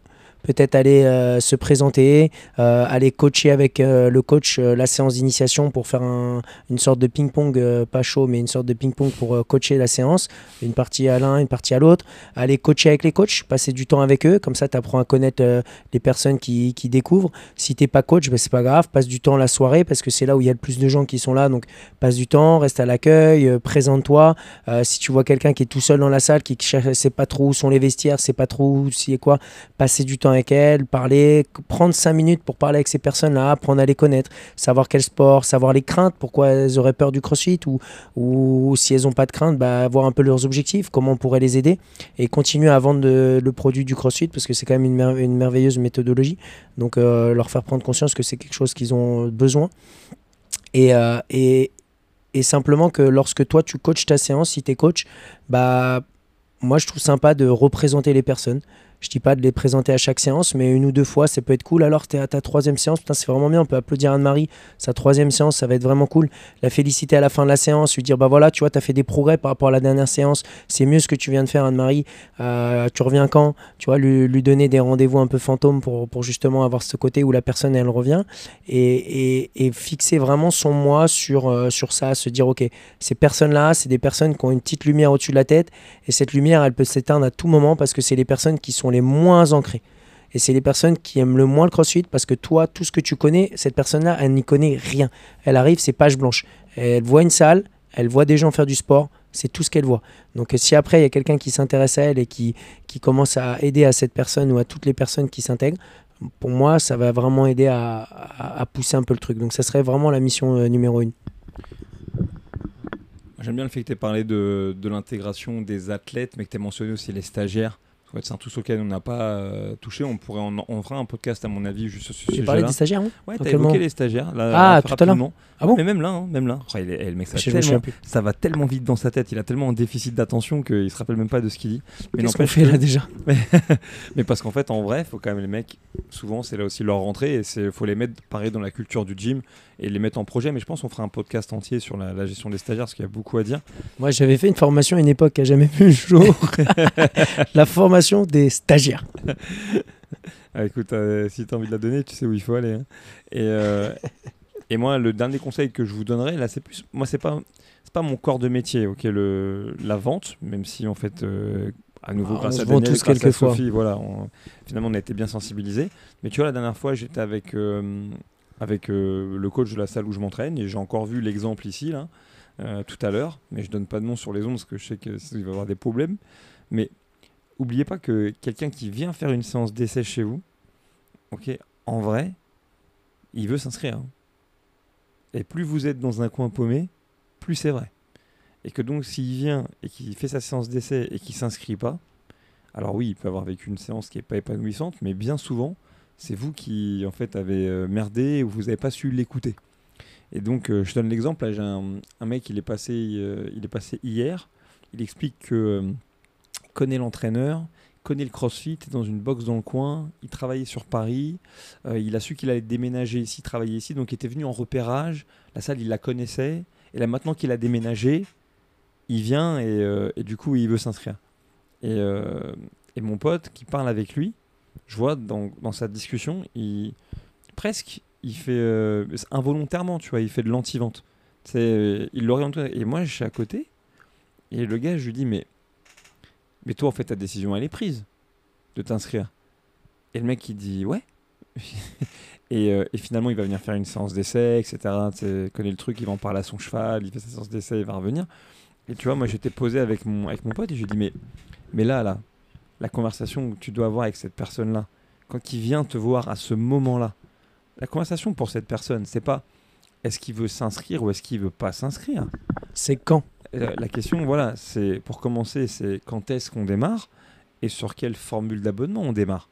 Il faut quand même comprendre que les humains, ils ont beaucoup de mal à faire des moves, à prendre des décisions. Et je comprends parce que Loac, qui se reconnaîtra, c'est un mec avec des valeurs humaines de ouf. Et tu vois, il veut être sûr que les gens qui s'inscrivent chez lui le font parce qu'ils en ont envie, etc. Mais en même temps, et bien sûr, tu vas pas forcer une vente. Mais je veux dire, quand tu es convaincu, tu vois, du bien fondé, de ce que tu fais, de la puissance de la méthode, de la puissance de ta communauté, etc. Bah, en fait, en vrai, bah, la personne qui vient et elle a besoin finalement que tu lui donnes ce petit coup de pouce, tu vois, pour passer à l'action. D'autant que le CrossFit, on va pas se mentir, c'est pas non plus l'activité physique la moins onéreuse, tu vois, que tu vas trouver sur le marché. Bah, bien sûr qu'il faut poser la conversation et l'aider à prendre sa décision. Et après, là où tu pourrais devenir moralement discutable, c'est si tu es face à une personne qui en fait s'épanouit pas là où tu es, tu vois, ne vient pas s'entraîner et qu'au final, quand la personne elle cherche à résilier, par exemple, tu commences à faire le difficile, à lui demander 1 milliard de trucs. Alors qu'en vrai, si la personne elle est malheureuse, il faut la laisser partir. Si elle n'est pas épanouie, ça lui plaît pas, il faut la laisser partir. Mais en tout cas, dites-vous ça quand vous allez avoir toutes vos séances d'essai. Dites-vous une séance d'essai, c'est pas grave si elle s'inscrit pas. Mais dites-vous quand même, quelqu'un qui vient essayer le CrossFit, si lorsqu'elle vous parle, en fonction de ce qu'elle vous raconte, bah, vous allez voir que souvent, en fait, voilà, c'est un projet qui est mûri. Et que déjà, le fait de venir faire une séance d'essai, c'est un vrai passage à l'acte. Et que du coup, la conversation juste dans votre tête, ne vous dites pas la conversation, c'est est-ce que la personne veut s'inscrire ou ne veut pas s'inscrire. La conversation, comme tu l'as dit, c'est quand est-ce qu'elle a envie de commencer et avec quel volume d'entraînement, si vous avez des formules différentes. Et quand vous allez faire ça, bah, vous inquiétez pas s'il y a un élément qui est bloquant, et cet élément bloquant, il peut être financier, mais c'est pas toujours financier.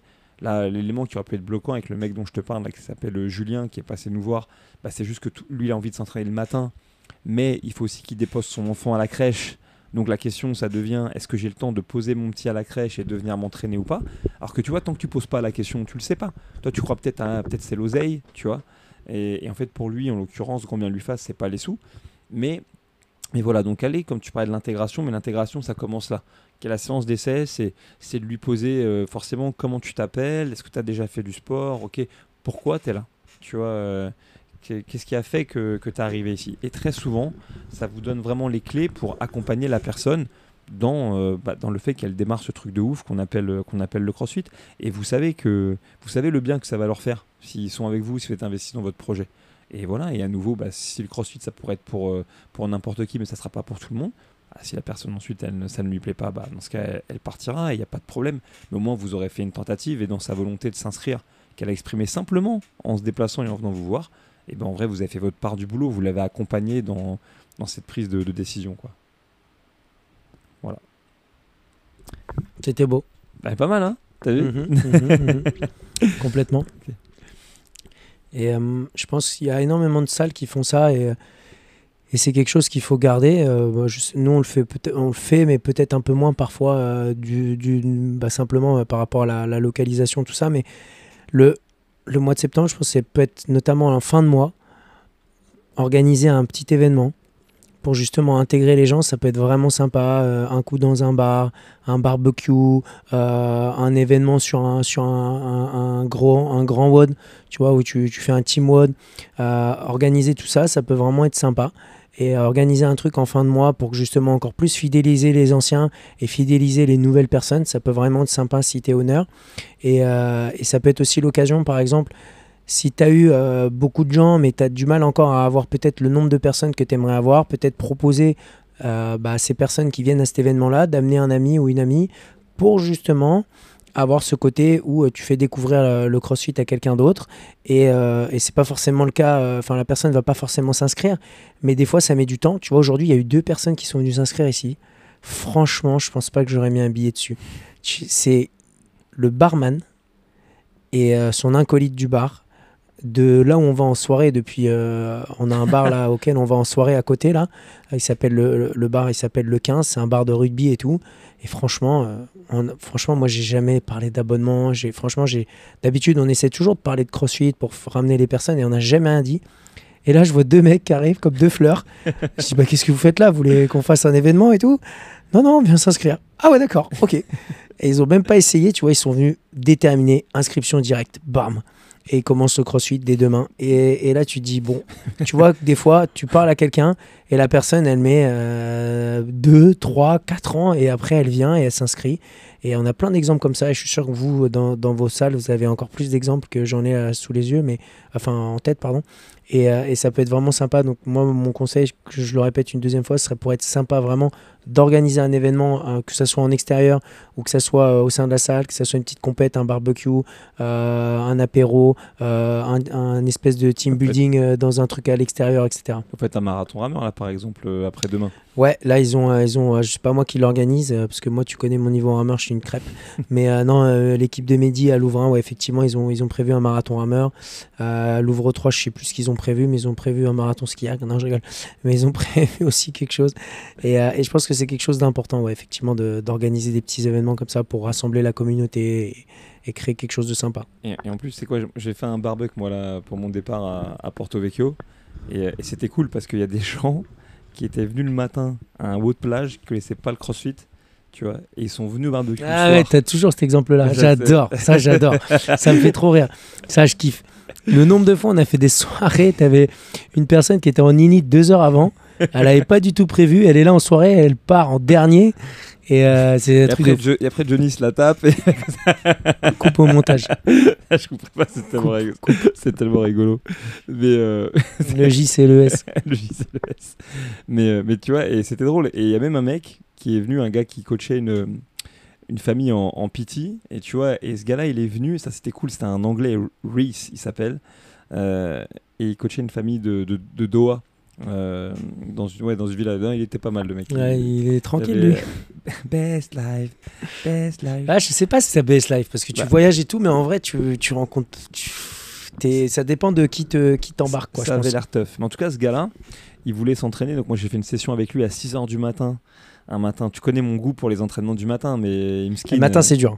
Imskin, le pauvre, c'est le seul moment où il pouvait s'entraîner parce qu'après il était avec ses patrons tout le temps. Et donc je lui dis vas-y viens, on va s'entraîner. Après je lui dis ouais, tu veux qu'on fasse quoi? Et il me dit ouais là je suis plus focus sur le high rocks. Je lui dis vas-y va niquer ta race. Ça fait mais du coup ça fait penser à un mème qui est sur Insta. Non, toujours pas. Du coup toujours pas. Peut-être mais non, pas encore. Non tu te doutes bien, moi je dis vas-y gros, fais ce que tu veux. Donc forcément on a mangé balle de t'as fait du sled ou pas? J'ai surtout fait des fucking wall balls, donc forcément je me suis tapé une fucking tendinite du quadriceps parce que moi mes talons ils ont pas vu le sol depuis, demande à Raphaël Loco qui te corrige sur ton squat peut-être. Je peux te dire que il essaye, il est level 25 de correction de squat de Margerin qui est toujours aussi catastrophique. Mais non mais en vrai tu vois on s'est vraiment éclaté et tout et c'était cool, et moi je board avec n'importe quoi et c'était très chouette. Et du coup il est venu lui au barbecue, et tu vois, et il est venu avec une collègue à lui, japonaise d'origine, qui vit à Los Angeles. C'est genre irréel. tu vois, et qui elle était hyper timide et qui était prof de yoga, qui dit mais moi je vais connaître personne. Et tu Et au final, c'est elle qui dansait sur la table. Ouais, non mais surtout qu'il lui a dit non mais attends, c'est une salle de CrossFit, même les mecs qui parlent même pas ta langue, c'est sûr ça va être chill, etc. machin. Et en fait on parlait de la culture, mais tu vois en fait la culture c'est aussi ça. Et voilà, et une rentrée réussie c'est quand même ce genre de truc. Et moi il y a des gens qui sont pointés à ce barbecue, alors que des fois en Corse, tu sais, c'est la saison haute. C'est-à-dire qu'en fait, il faut quand même capter, il y a des gens qui travaillent là-bas 7 jours sur 7. La fille qui opère, à qui appartient véritablement la boxe là-bas, elle a 3 jobs, tu vois, qu'elle fait pendant cette période. Donc c'est vraiment un rythme de malade. Et parmi ces gens, il y a des gens qui ont trouvé le moyen, c'est de se faire remplacer, de prendre une soirée off, juste pour venir passer 2-3 heures. Et je pensais à toi parce que, comme toute bonne soirée de crossfitter, à un moment donné, c'est parti en WOD avec tu bois des binous entre les deux. Après, c'est parti en challenge, bien sûr, jusqu'à ce qu'il y en ait un, c'est qu'ils finissent par se prendre un poids sur le yep, tu vois. Enfin bon, rien de méchant, mais tu connais ce genre de délire. C'est une soirée de crossfitter. Quand tu fais dans la salle, il y a toujours un gonze qui est en train de faire des muscle-up. Ah bah voilà. Putain, mais qu'est-ce que tu fais, toi? Vas-y, descends de là. Descends. C'est la base. Non, mais je voulais montrer à mon pote. Mais... descends de là. Et nous, ça fait 12 ans qu'on fait ça, tu vois. Et tu la connais, c'est ce stade quand tu as fait, toi tu encore plus que moi, mais tu sais, quand la soirée elle avance dans le temps, qu'elle s'éternise et que toi tu sais que derrière il faut que tu fasses le ménage, d'autant que les cours vont reprendre le lendemain et tout. Mais ça m'a fait gaulerie parce que ça m'a vraiment replongé en 2014, 2015, etc. Et du coup, nous, ouais, je me souviens maintenant, c'est quoi l'événement? C'est ça, la semaine prochaine, il y a une soirée exactement comme ça. Ah bah voilà. Donc si vous êtes à Paris, n'hésitez pas à venir au 31 avenue de l'Opéra. Donc ça sera, je sais pas quand est-ce que tu le sors ce podcast, mais ça sera pour le vendredi prochain, qui sera soit le 30 ou le 31, j'ai un doute. Ah bah ça promet. Dommage, venez à 21h. Dommage je serais pas là parce que sinon je serais venu. Mais tu sais, et une nouvelle fois je comprends quand t'es honneur, c'est des fois comme nous on a pu l'avoir ce truc à un moment donné, c'est à un moment donné, parfois t'en as marre, t'es là, tu dis ah putain, la soirée va encore être comme ci, comme ça, faire le ménage, ça va sentir un peu peut-être la bière dans la box, ouais, ça me saoule et tout, le sol il va coller, machin. Et je vous dis pas que vous devez vous biturer, mais en fait n'oubliez pas que la rentrée c'est déterminant et que malgré tout dans les fondamentaux du CrossFit on vous a parlé volume, coaching, intensité, plan B, les scènes planes, nutrition, naninana, ok, mais en fait aussi être ensemble et se marrer ensemble, ça aussi c'est partie à 1000% de la culture et c'est ce qui fait que la méthodologie elle fonctionne. Si on n'aimait pas passer du temps ensemble et qu'on passait pas des bons moments ensemble, pourquoi est-ce qu'après t'as des mecs qui vont venir aujourd'hui là, à Louvre 1 se faire chier à faire des thrusters et des wall walk, tu vois, qui aura envie de faire ça? Bah t'as envie de faire ça parce que les gens avec qui t'es, bah t'es dans un moment de partage. Là je regardais encore, il y avait un binôme improbable entre une femme qui avait l'air d'avoir 50 balais et un gars qui avait 30 ans là dans le WOD là sur la grande zone. Et c'était cool. Et ils ont vécu un bon entraînement, qu'ils avaient rien à voir l'un avec l'autre et tout.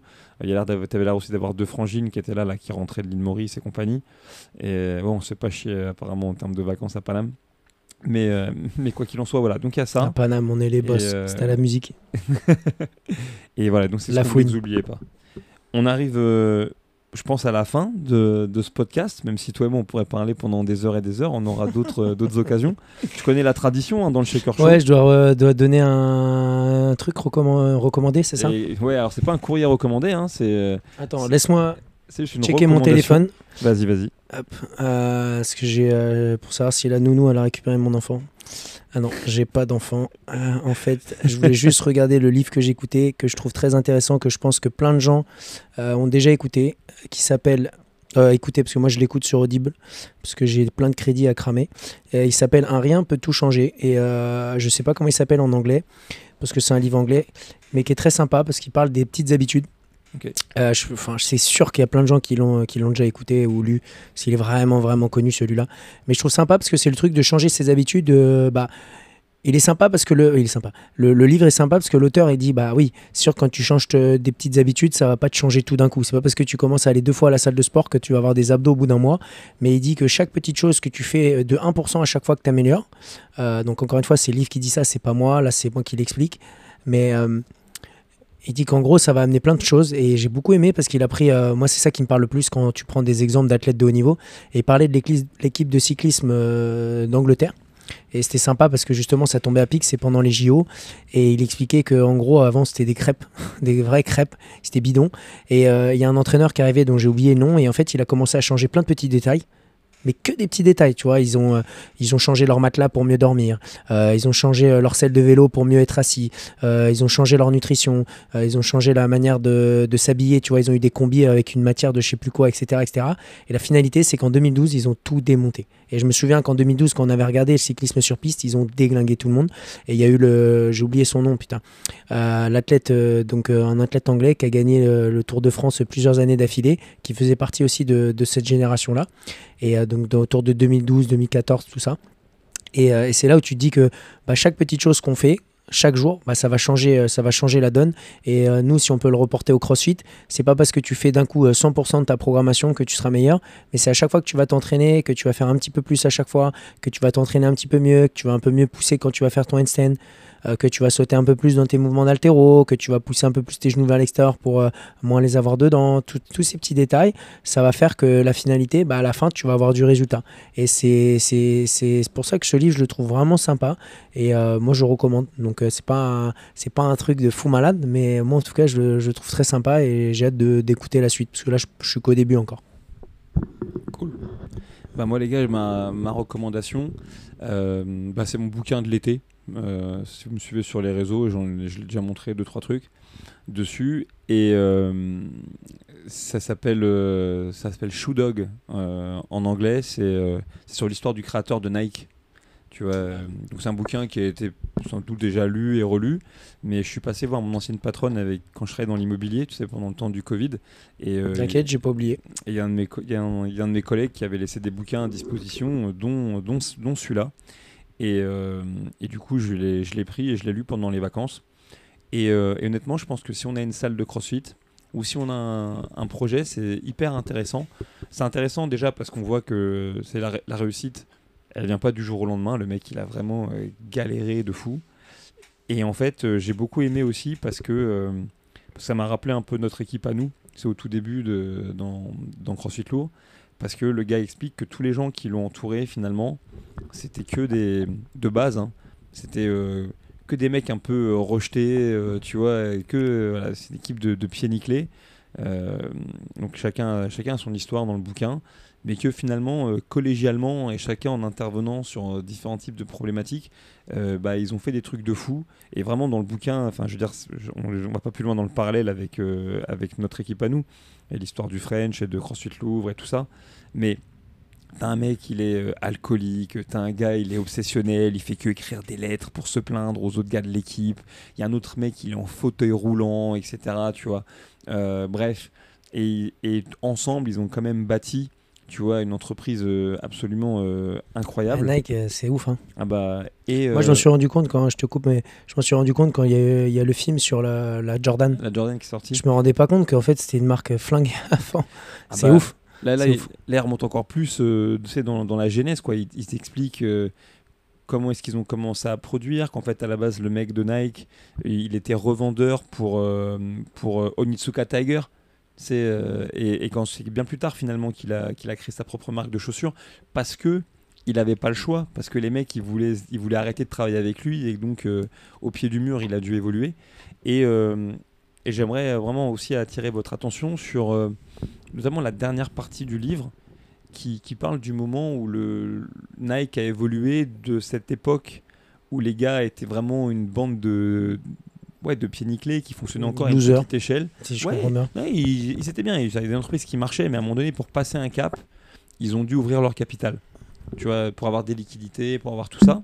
Et en fait, moi, je peux pas m'empêcher de dresser des parallèles avec ce qui s'est passé récemment dans le monde du CrossFit, où à un moment donné, même ça a été un peu au forceps, il y a eu cette évolution tu vois, de l'entreprise CrossFit, et non pas de la méthode, pour aller vers autre chose avec des bons éléments et des mauvais, mais tu vois, dans les éléments de langage et tout, il y a plein de trucs qui évoquent un peu cette transition.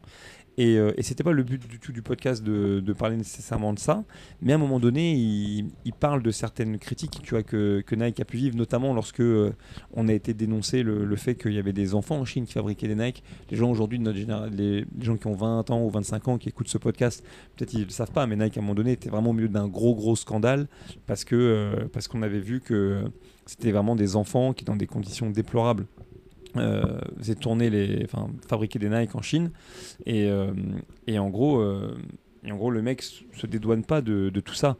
Mais il explique, tu vois, dans le bouquin à la toute fin, comment malgré les responsabilités, tu vois, que pouvait avoir l'entreprise, qui n'était pas exclusive, okay, c'est-à-dire qu'elle avait peut-être des torts, mais elle n'avait pas tous les torts, comment, en fait, au final, il n'y avait pas d'autre choix, de toute manière, que d'aller de l'avant, tu vois, d'aller de l'avant et de devenir meilleur et de progresser.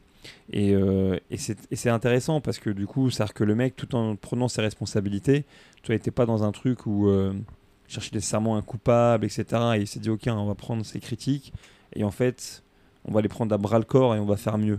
Tu vois, et en fait, moi, je sais que à tous les niveaux, dans plein de problèmes dans la vie ou dans plein de sujets ou pas, donc là, actuellement, peut-être dans le monde du CrossFit, c'est ça qui va se produire. Et c'est les gens, ils veulent tous couper des têtes.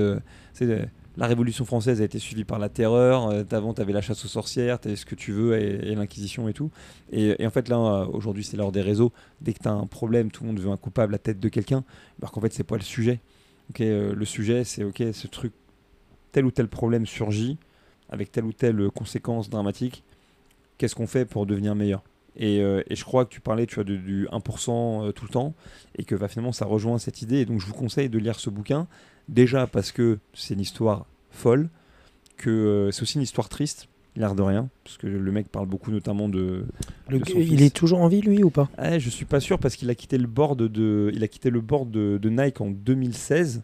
Mais j'ai jamais vu un communiqué sur son décès. Donc je pense qu'il est toujours en vie, mais il doit avoir un âge canonique. Incroyable, hein. Incroyable. Il écrit dans le bouquin à la fin que LeBron James, un jour, il vient le voir et il lui dit « Ah, Phil et tout, ouais, je me suis un peu renseigné sur Nike. J'ai cru comprendre que en fait, tu avais démarré ton projet tu vois, en 1972. » Il me dit « Ok. » Donc le mec, il lui offre une Rolex de 1972, LeBron, le créateur de Nike. Et en même temps, il l'a rendu milliardaire. Hein. Mais c'est ce qu'il lui dit. Il lui fait un câlin et il lui dit je voulais juste te remercier de m'avoir donné ma chance, etc. Tu vois. Et ça c'est quand même un truc de ouf. Tu vois, que le mec raconte, c'est-à-dire que dans tout le bouquin, il parle pas d'oseille. Tu vois, alors que c'est un mec qui pèse des milliards. Il dit à un moment donné, le dernier truc du livre, c'est il va voir un film au cinéma avec sa femme et il vit à Palm Springs. Et il sort du cinéma et dans la salle, il y a Bill Gates et Warren Buffett. Donc c'est un mec qui est dans les investissements. Le cinéma, je pense que c'est la séance la plus chère du monde. Le ciné en or, le ciné est en or. Il y a un mec qui te donne les popcorn comme ça là sur le côté. Ah, miam miam miam miam. Il te je pense qu'en fait le film il est joué devant toi. T'as un mec à gauche qui te donne les popcorn sucrés. Ça c'est un sketch ça. T'inquiète mec. Moi je suis chaud pour faire un one man show. Ah le film c'est du théâtre. T'as Russell Crowe qui vient, qui fait Gladiator pour de vrai. Il y a des vrais tigres. Mec, il y a un mec qui te jette de l'eau quand il y a de l'eau et tout. Ah, c'est pas la 4D, c'est la 10D. Ah, c'est pas mal.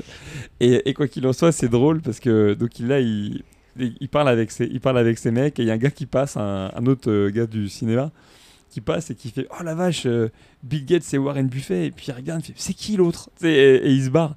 Alors que il dit dans le bouquin, il dit mais à cette époque-là, il dit moi je pèse genre 50 milliards de dollars. Oh my god. Et genre, il est complètement anonyme. Ça en fait des box. Hein. Ça fait quelques box, ça en fait des Metcon. ça fait un paquet de Metcon. Et ce qu'il y a de drôle en fait dans ce bouquin-là, enfin moi ce qui est touchant, c'est que tu vois, à part sa maison, tu vois, quand il dit qu'il déménage, il parle pas une seule seconde d'oseille, tu vois, dans son récit. Mais il parle que des relations avec les mecs. Mais moi je pense que c'est ça. Je te coupe, Elie, excuse-moi, mais moi, ça me fait penser justement au bouquin que j'écoutais, dont je parlais tout à l'heure, parce que ça rejoint énormément la philosophie. Et je pense qu'il y a énormément de bouquins et de principes où c'est facile de lire des trucs et après, je deviens une meilleure personne, machin. Mais en fait, les gens, moi, je pense beaucoup aux Jeux Olympiques qui ont eu lieu là, il n'y a pas longtemps chez nous à Paris. Mais tous les athlètes qui ont gagné, il y a eu tous ceux qui ont perdu aussi. Mais les gens, moi, je les connais pas personnellement, mais la plupart des gens, quand tu lis tous les livres ou quand tu discutes avec ceux qui sont champions dans un sport, ils sont pas champions parce que derrière ils savent qu'ils vont avoir la gloire, qu'ils vont avoir une médaille d'or et qu'ils vont marcher sur la lune ou qu'ils vont aller en boîte et tout le monde va les accueillir comme des princes. Ils aiment s'entraîner. Je veux dire, les mecs, ils aiment s'entraîner, ils aiment se dépasser et c'est le fait de ça qu'amène la conséquence de gagner la chose. Et ça rejoint ce que tu dis, c'est que le mec, c'est pas l'argent qu'il cherchait à avoir, c'est juste que il a mis ça en place et puis petit à petit ça a explosé. Greg Glassman, son histoire, c'est la même chose. Il voulait faire sa programmation et il s'attendait pas à que ça prenne cette ampleur. Enfin, les fois où on a eu la chance et l'opportunité de discuter avec lui, enfin, je veux dire, moi j'ai mangé avec, et ça c'est pas une blague, moi j'ai mangé avec Glassman. J'étais à côté de lui là au mois de février. Le mec était là et nous on mangeait des fucking tacos dans un Mexicain. On regardait l'UFC à la télé, je te garantis, parce qu'aux États-Unis c'était à la bonne heure, donc pas besoin de se réveiller dans la nuit, on regardait en direct. Et le mec était habillé comme un schlag, alors que le mec est millionnaire plus, tu vois. Et il a créé une méthodologie qui change le monde. Et peut-être que même des fois, on pourrait leur reprocher d'avoir manqué d'ambition. Parce que ça se trouve, le CrossFit avec un peu plus d'ambition, ça serait un truc encore pire. Tu vois, tout le temps, les gens disent ouais, c'est pas au JO, nanana. Ouais, peut-être ça y serait. Peut-être ça serait un truc de fou. Peut-être il serait associé avec Nike et il serait devenu une marque encore pire. Tu vois, ils auraient pu exploser. Donc peu importe. Mais c'est ça, moi, que j'apprécie chez les gens qui réussissent. C'est que leur but, c'est qu'ils s'entraînent dur. Et ils s'entraînent. Maintenant, oui, avec les réseaux sociaux, tu montres un peu ce que tu fais, machin, mais la vérité, c'est que c'est des gens qui aimaient s'entraîner, qui ont envie de faire des choses et qui progressent. Et un très bon exemple en CrossFit, c'est Froning. Froning, il n'avait pas décidé de devenir la légende qu'il est. C'est qu'il aimait tellement s'entraîner que le mec, il s'entraînait. En fait, oh putain, je suis fort dans ce truc, en fait. Je peux peut-être faire quelque chose. Et c'est ça que j'aime bien. Et je pense que les gens, ils oublient ça. Et si tu veux devenir un champion de CrossFit et avoir moins 15% dans toutes les marques, etc., franchement, c'est pas ta motivation. C'est pas la bonne motivation. Et si tu t'entraînes et que tu te rends compte que tu es fort, ah ouais, peut-être que là, tu peux faire un truc. Et moi le meilleur athlète que je connais, qui a le meilleur niveau en CrossFit, c'est Willy George. Et Willy George, il s'est jamais dit, oh, tiens, je vais aller au game parce que ça y est, je vais avoir une médaille et je vais être le champion et je vais me faire sponsor par Nike parce qu'il a eu la chance d'être sponsor Nike. C'est qu'il aimait s'entraîner de fou et qu'en fait, au bout d'un moment, mec, tu sais que tes perfs sont intéressantes quand même. Ah ouais.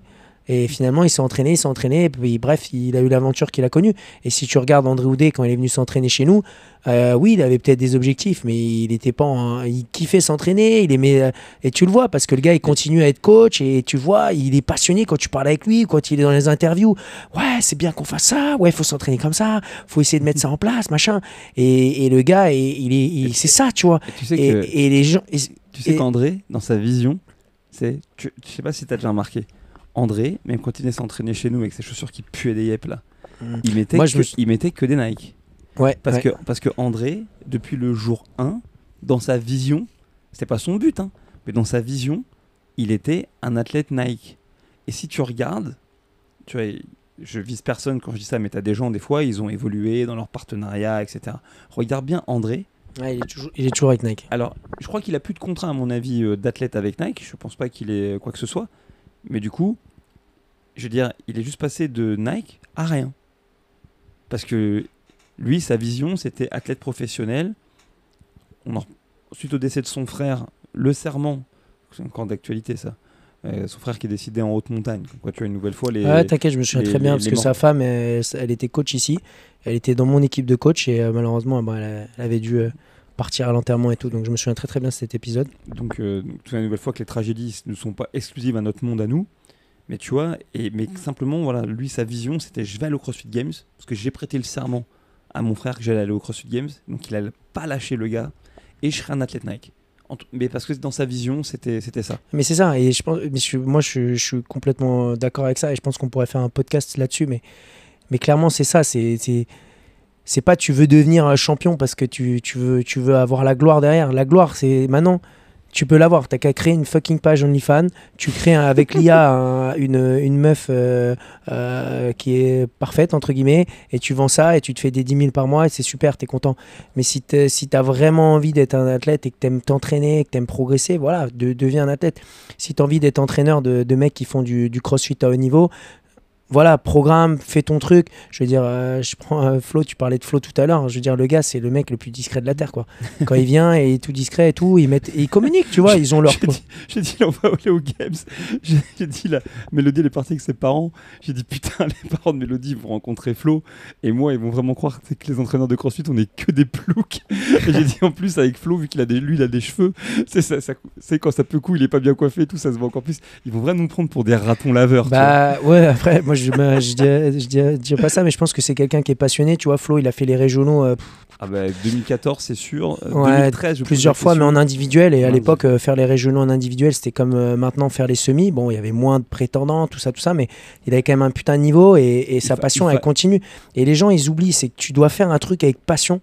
Et c'est ça qui fait que tu aimes le truc. Et nous, je pense qu'à Louvre, bon, après, on n'est pas là pour faire l'apologie du Louvre, mais le truc qui a fait qu'on a marché, même avec toutes les aides de tous les gens qui nous ont aidés quand il a fallu, mais les moments où il fallait sortir les doigts du fion pour aller coacher dehors, qu'il n'y avait pas de salle, qu'il n'y avait pas de choses, qu'il fallait prendre le matos pour aller coacher dans des conditions qui n'étaient pas folles, et toutes les fois où il fallait vraiment, comme je te dis, sortir les doigts du cul, c'est ça qui a fait que maintenant on est un peu mieux et que la salle elle est reconnue et qu'on a travaillé dur pour ça. Et c'est la même chose avec plein d'autres salles dont je ne vais pas forcément dire les noms, mais il y a plein de salles en France qui ont connu la même chose et qui ont évolué, qui ont progressé, qui ont fait des trucs incroyables.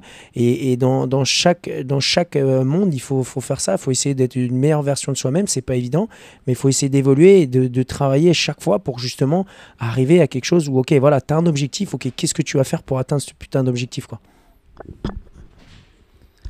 Et bah les gars, je pense que c'est le mot de la fin. Ok, c'était le Shaker Show, on vous dit à tout bientôt. Ciao. Au revoir. Un petit beatbox pour la fin.